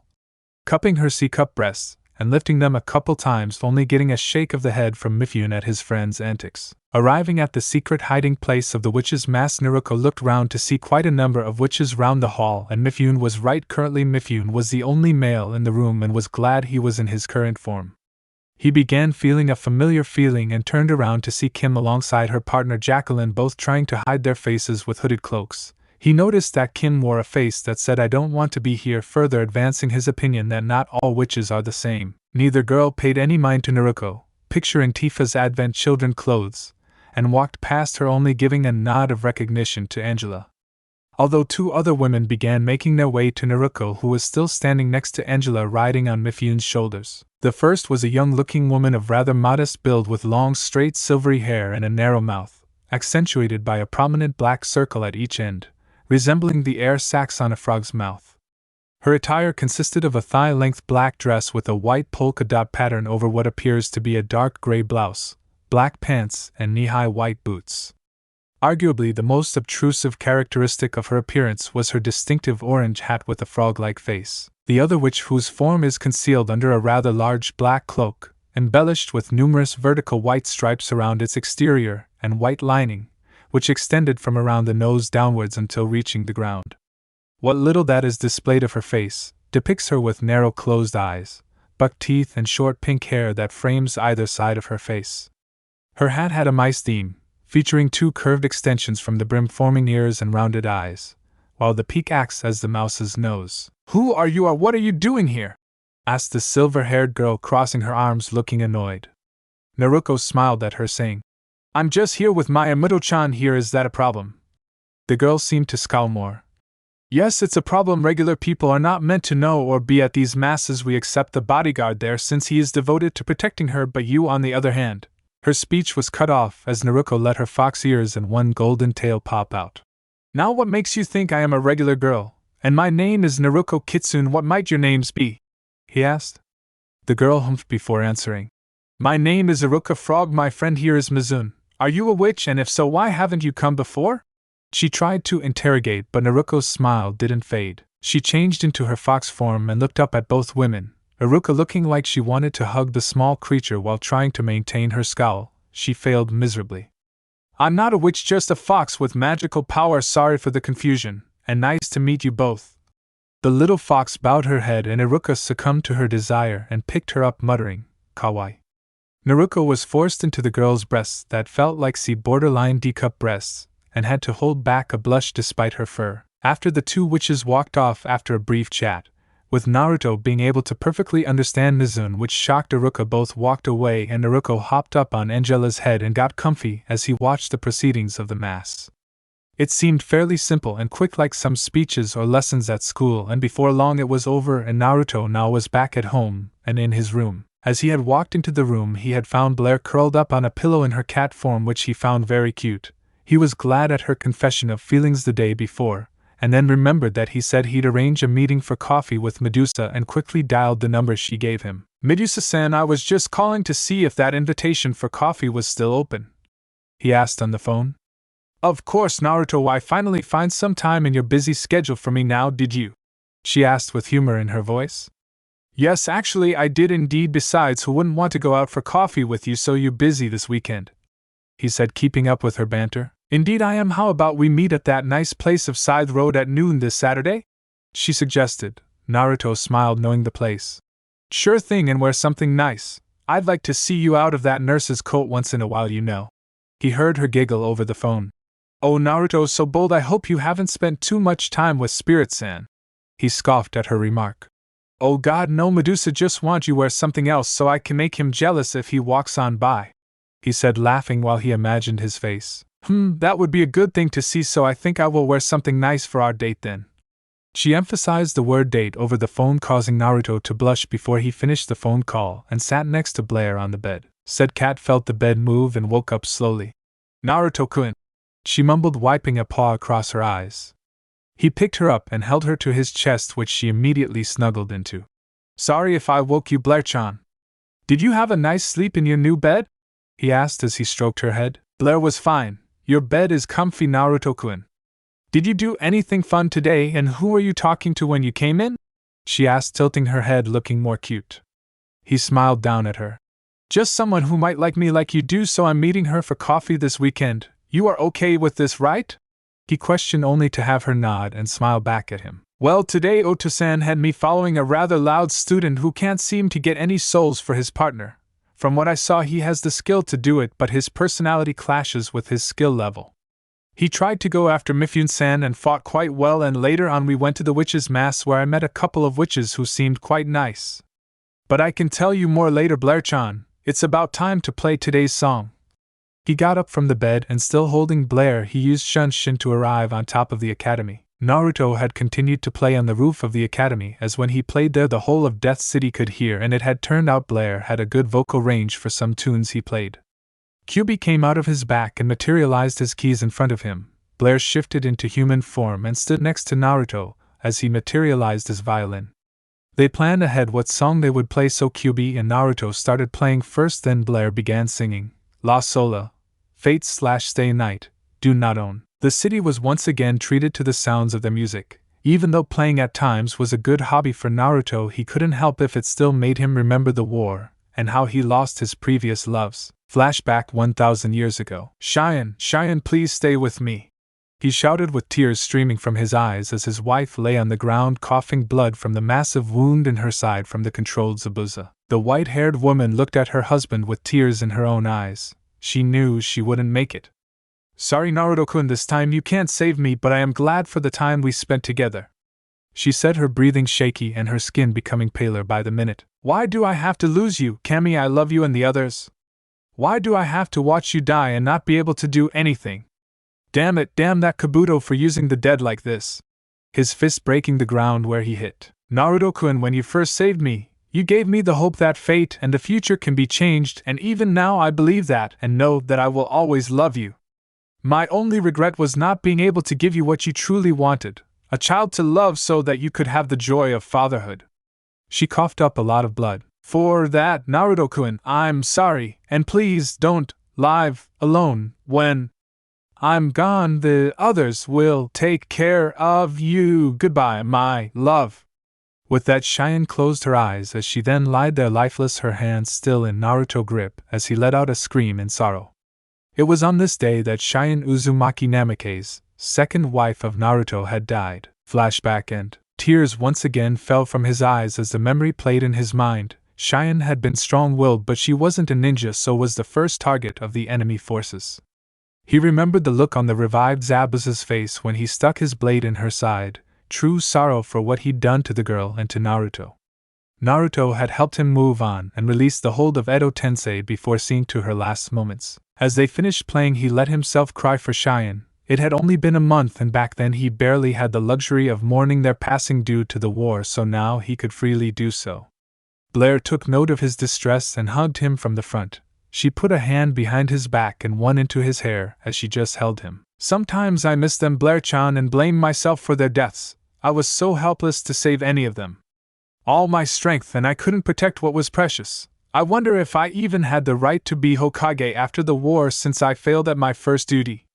The girl in front of him shook her head, saying, No, Naruto-kun, Blair thinks you did everything for them and more, and you more than anyone deserved that honor as Hokage. Blair doesn't want to see you upset, and I think either would they. They'd want you happy because they loved you. She finished looking into his blue eyes and reached for his mask. He made no move to stop her as she pulled it down and reached to soothe the pain with a kiss, and both closed their eyes and just settled into it. Thankfully, it calmed Naruto down as he felt her want to help him through the kiss. Eventually they broke the kiss and he smiled lightly at Blair, kissing her on the head as thanks before they disappeared in a shunshin. Shinigami looked at the scene through his mirror and sighed. Can you not forgive yourself, Naruto-kun? Did the war make you think you didn't deserve what you earned many times over? It seems the world has been far too cruel to you in so many ways. At least the girls in his life are helping him cope. I'm glad I told him that due to his combined weapon and Meister status he could choose to be a polygamist if he so wished. The mirror changed to look over the city. Naruto-kun, you will bring about a big change, I can tell, one that may revolutionize the way we see witches, he said as he had been keeping track of him and was pleased at what he saw. Despite his own beliefs, if anyone could show that people can be wrong to judge another person, it was Naruto. Naruto woke up feeling better from yesterday's flow of emotions and smiled when he opened his eyes to see Blair asleep on his chest. He'd asked that until he talked with Liz and Patty that she wouldn't go into her human form. She agreed easily on the basis that she could sit and sleep in his hair. Going through his morning rituals of getting showered, dried, and changed, he put Blair in his hair and went to make some breakfast. Luckily Kid wasn't in, so he could cook as he pleased instead of getting irate off the symmetry-obsessed Shinigami. He fed both him and Blair and was about to leave the house when he noticed Kid measuring a picture, Normally this wouldn't bother him, but what did was that he remembered after coming home with Blair yesterday Kid had mentioned that he was taking a mission in Egypt. "Kid, what are you doing here? I thought you had a mission in Egypt today," he asked his stepbrother. Oh, I do. It's just while there I could have sworn that this picture was not symmetrical when we left, so I left a note for the girls and came back here," he said as if it was the obvious thing to do. "Whap. Oh, what do you do that for?" Kid asked after being hit in the back of the head by Naruto. "Are you telling me that you left 2 girls, albeit weapons, all alone on a mission even though you are their Meister just to check on a painting's placement? Do you realize idiotic that sounds? Do not answer that or I'll hit you again. Now get moving, you're taking me, Blair, and you back to Egypt," said Naruto, glaring at Kid slightly for his behavior since it showed irresponsibility and lack of care for one's friends and partners. Kid nodded as Naruto changed to fox form, and then he and Blair sat on one of his shoulders with him muttering about different animals on his shoulders. Now, to say Naruto enjoyed flying was an understatement, as he always loved the feel of wind in his face, so with Kid using his flying skateboard they made it back in minutes. They dropped down and Kid continued to ride the board while Naruto took on human form with Blair regaining her seat in his hair. They made their way on the corridor and Naruto could tell there had been a fight but didn't smell either girl's blood, so they had obviously done very well. Kid picked up a small ball-like creature and smiled at it before calling it disgusting and kicking it away. Once inside the main room, Naruto's eyes were twitching at the sight that looked like it had come from his godfather's work. Liz and Patty were all tied up in bandages, and the clothing had been pulled off, exposing their panties and most of their bodies. "Sorry for barging in," said Kid as he tried to walk away only to get hit again by Naruto and being shouted at by Liz. Naruto formed his staff and extended so he could cut through the bandages and free the girls, who gave him a thankful look before transforming into gun forms. 30 seconds later, Naruto was face-palming himself at Kid's inability to attack the sarcophagus due to it being symmetrical. The bandages tried to strike the small Shinigami but were stopped by Naruto spinning his staff, blocking all attacks. "Kid, either you snap out of this or so help me I will put every painting in the house off be 3 centimeters and will do so for a week," he shouted, getting nothing, and was about to take down the walking band-aid until it started to come out of hiding, revealing a very odd-looking mummy reminding Naruto of the one he saw in the Chunin exam. Oddly, Kid took a look at the mummy now and grew furious at its lack of balance on left and right and began shooting at it like a madman. Naruto rolled his eyes at this and merely took Blair from his head and began stroking her. When Kid was done, he had managed to blow a massive hole in the side of the pyramid that Naruto believed would make the place structurally unsafe after a while. He congratulated Kid, then told him his threat would be carried out, and he wouldn't tell him when the week started, causing the boy to freak out. "So you girls okay then?" he asked the sisters, who were happy to be out of the place, while Liz, mostly Patty, was playing in the sand.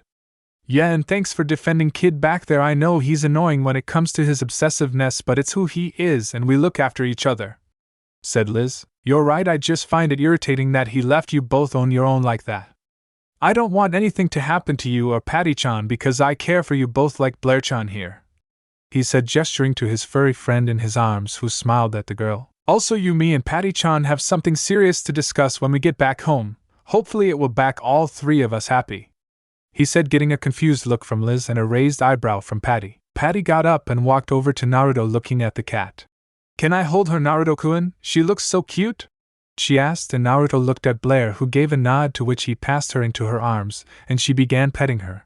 One thing was for sure, Patty would most likely get along with Blair just fine if he guessed right. "Well, girls, say farewell to the beautiful, perfect Anubis," said Kid, admiring one more time before it suddenly collapsed on itself, getting laughs from Naruto, Blair, and Patty. Kid went into sad mode and Liz merely shook her head at it all. "Oh, that was funny. Anywho, everyone hang on to me. I got a seal placed in Ota-san's room so we can travel instantly." Liz and Patty did so with enthusiasm and each took an arm, leaning into it. Kid grabbed his shoe from his position, and with the blink of an eye they were in Shinigami's death room. Kid was told that because of the damage to the pyramid he was having all the souls he had confiscated, and while he was having his moment he again teleported him and the girls to his room. "Liz-chan, Patty-chan, you know the times I told you that before I sealed myself I had partners." He started getting nods from the 2. "Well, the thing is that, you see. Blair-chan, can you help me out?"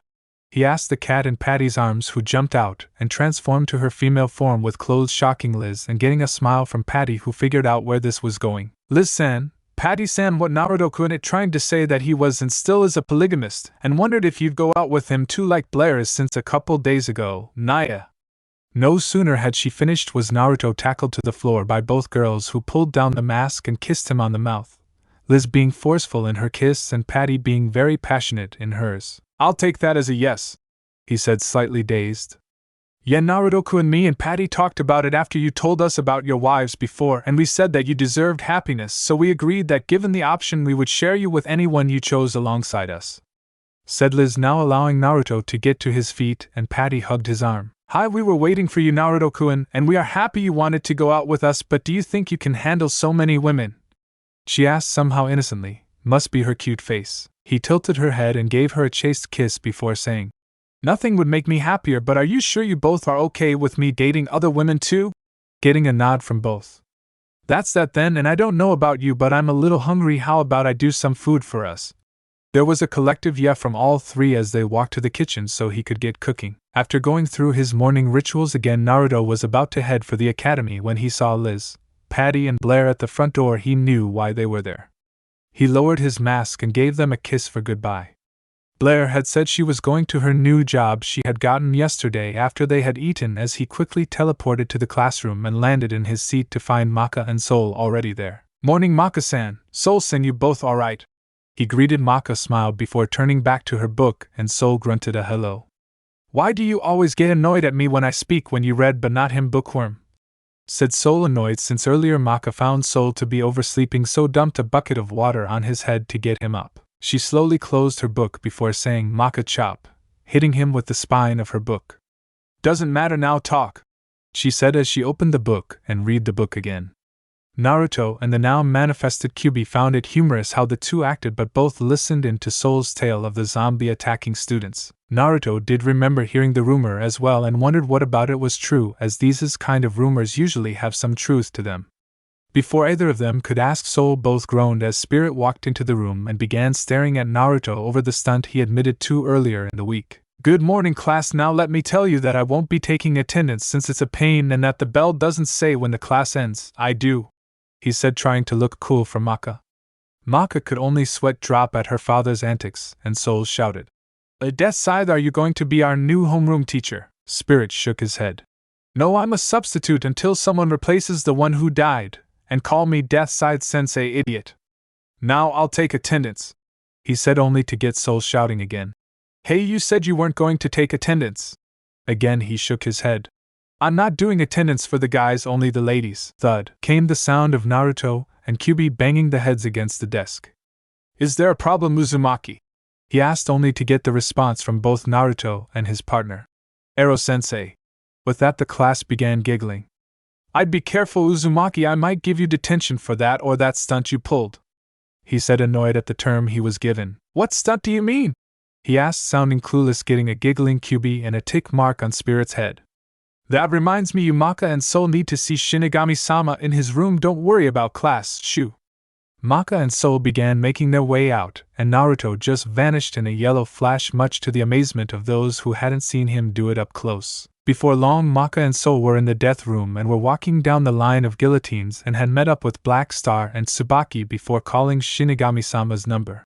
42-42-564. Call this number when you want to call on death's door. The face of Shinigami-sama appeared on the mirror. Hi, welcome, how is everyone? He said, but Maka raised her hand and said, But Shinigami-sama, Naruto isn't here yet. Of course I am, you just don't notice me yet, Maka, said Naruto from directly behind them, all of them shouting "Ga!" in surprise. Naruto-sen, how do you keep being able to sneak up on Black Star and Maka without them knowing?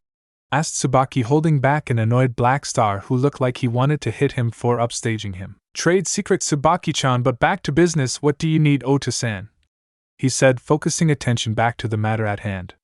Hi, Maka-chan, Soul-kun, Black Star and Tsubaki-chan, you will all be doing a remedial lesson with Naruto-kun supervising you, he said, getting a grunt from the two males and sighs of relief from the girls since they knew Naruto was at the top of the class and making good progress in soul hunting. It then hit Maka what he had said. What a remedial lesson, you mean for stupid people? She shouted. No way, I'm going to be the strongest Death Scythe ever. I'm not taking a class like that ever, Soul said. Guys, you do remember what the jobs of weapon and Meister are, right? Asked Naruto, getting an explanation from Maka. To have a weapon eat 99 human souls and one which so it can be made into a death scythe for Shinigami-sama. Shinigami decided to speak. And how many have you and Black Star collected as of right now? 0. Getting depressed looks from Maka and Soul and a laughing Black Star who got hit in the back of the head by Kyuubi. Now I'm sure you have heard the rumors of Sid-sensei being turned into a zombie and is attacking students. He has become a danger to students since his death and attacks them to get a sense of self-satisfaction now that he doesn't fear death. But also the person who turned him into a zombie is probably pulling the strings behind the scene. All of them nodded. So we just have to take his soul, right? Cheered Black Star. Hi, that's exactly right. However, if you manage to fail this remedial lesson, you four will all be expelled and your supervisor will have his souls taken from him. Now go, I'll be cheering you on, bye and good luck, said Shinigami. Maka was shaking in fear of being expelled, Soul was annoyed at the prospect, Tsubaki had a worried expression, and the other three didn't change. Black Star was being Black Star, but Naruto and Kyuubi didn't mind if their souls got confiscated as it meant more chances to see the world. Hook Cemetery, what a pleasant name for a graveyard, said Kyuubi, getting a nod from his partner. They could at least add some greenery around here. Just 'cause it's a graveyard doesn't mean it had to be so gloomy. And why is the moon laughing? Naruto questioned while Maka had gone into a kid-style depressed mode and the two other boys joking with each other. Hey, so let's piss of Sid-sensei's grave, said Black Star. Yeah, and drop a poop on it while we're at it. This suggestion earned them both smacks on the back of the head by Naruto and Kyuubi.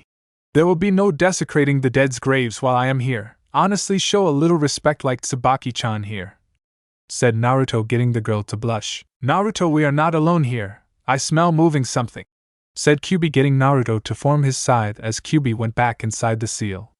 As he did, the ground where Maka was kneeled that broke apart to reveal a hand which grabbed her leg and hoisted her up as the now zombified Sid rose from the ground. Sid was about to stab Maka with a stone spike. Acting fast, Soul jumped and shifted to scythe form to cut off Sid and free Maka. Thanks for the help, Soul, said Maka. Good morning, good afternoon and good evening, Maka, Soul, Black Star, Tsubaki, Naruto and Kyuubi. It's been a while. Death.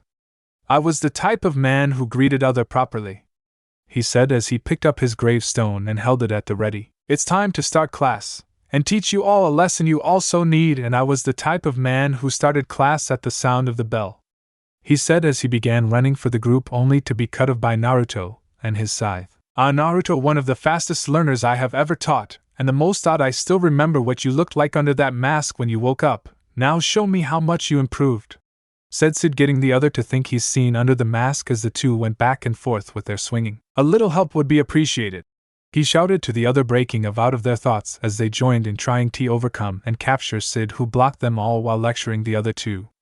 You have to remember, I'm very passionate about my teaching. That was the kind of man I was, he said as he slammed his gravestone into Black Star, living end. Geez, for a knife master he doesn't seem to need a knife. Thank Kami he probably survived that due to that hard head of his. Stay focused, Maka-san, he said as Black Star climbed out of the crater he was in and went for an attack on his solar plexus, hoping to cause some internal damage. Sadly, Sid being a zombie meant it had little effect and knocked him away, and tried to use living end on Maka, who dodged by his smallest of margins before kicking him away. She then attempted to use soul resonance, witch hunt / only to trip on her footing and forcing Naruto to catch the blade before it did damage to the graves around. Ugh, so much power! Her control over his wavelength but be really good, he thought as the scythe blew him away and he looked at his cut hand that he had charged with his own wavelength to try and stop it. By the time he got back to the fight, Black Star had captured Sid with Tsubaki, and Soul was trying to interrogate him, only for Sid to say, I am a tight-lipped man, that's the type of man I was. Black Star, using what instinct, did the only thing he could think of to convince him to talk. He flashed Tsubaki's panties in front of him, getting the zombie to fess up and Black Star to be knocked into the ground from Naruto. And the men of this city still wonder why I put seals around the bathhouses around here. Nothing but perverts, he said, getting a thankful look from Tsubaki since she had gotten annoyed when Black Star tried to sneak up on her when she was bathing. Wait, you mean you are the reason why I can't show all the women how big this star shines? And what do you mean, nothing but perverts? Asked Black Star, his fist shaking. It was at this point that Soul, trying to not be outdone, flashed Maka's panties at Sid, who said nothing. Soul found his face in the dirt thanks to Naruto. My point has been made now, Maka. Do you want to hit Soul-sen again or Sid-sensei? He asked the girl holding her book ready to strike. Don't worry, I'm going to kill all of them right now, she said with a scary aura that made Naruto thankful for learning his lesson of pissing off women. Soul, Sid and Black Star now had their faces in the dirt, and had blood seeping from them. How did she do that with just a book?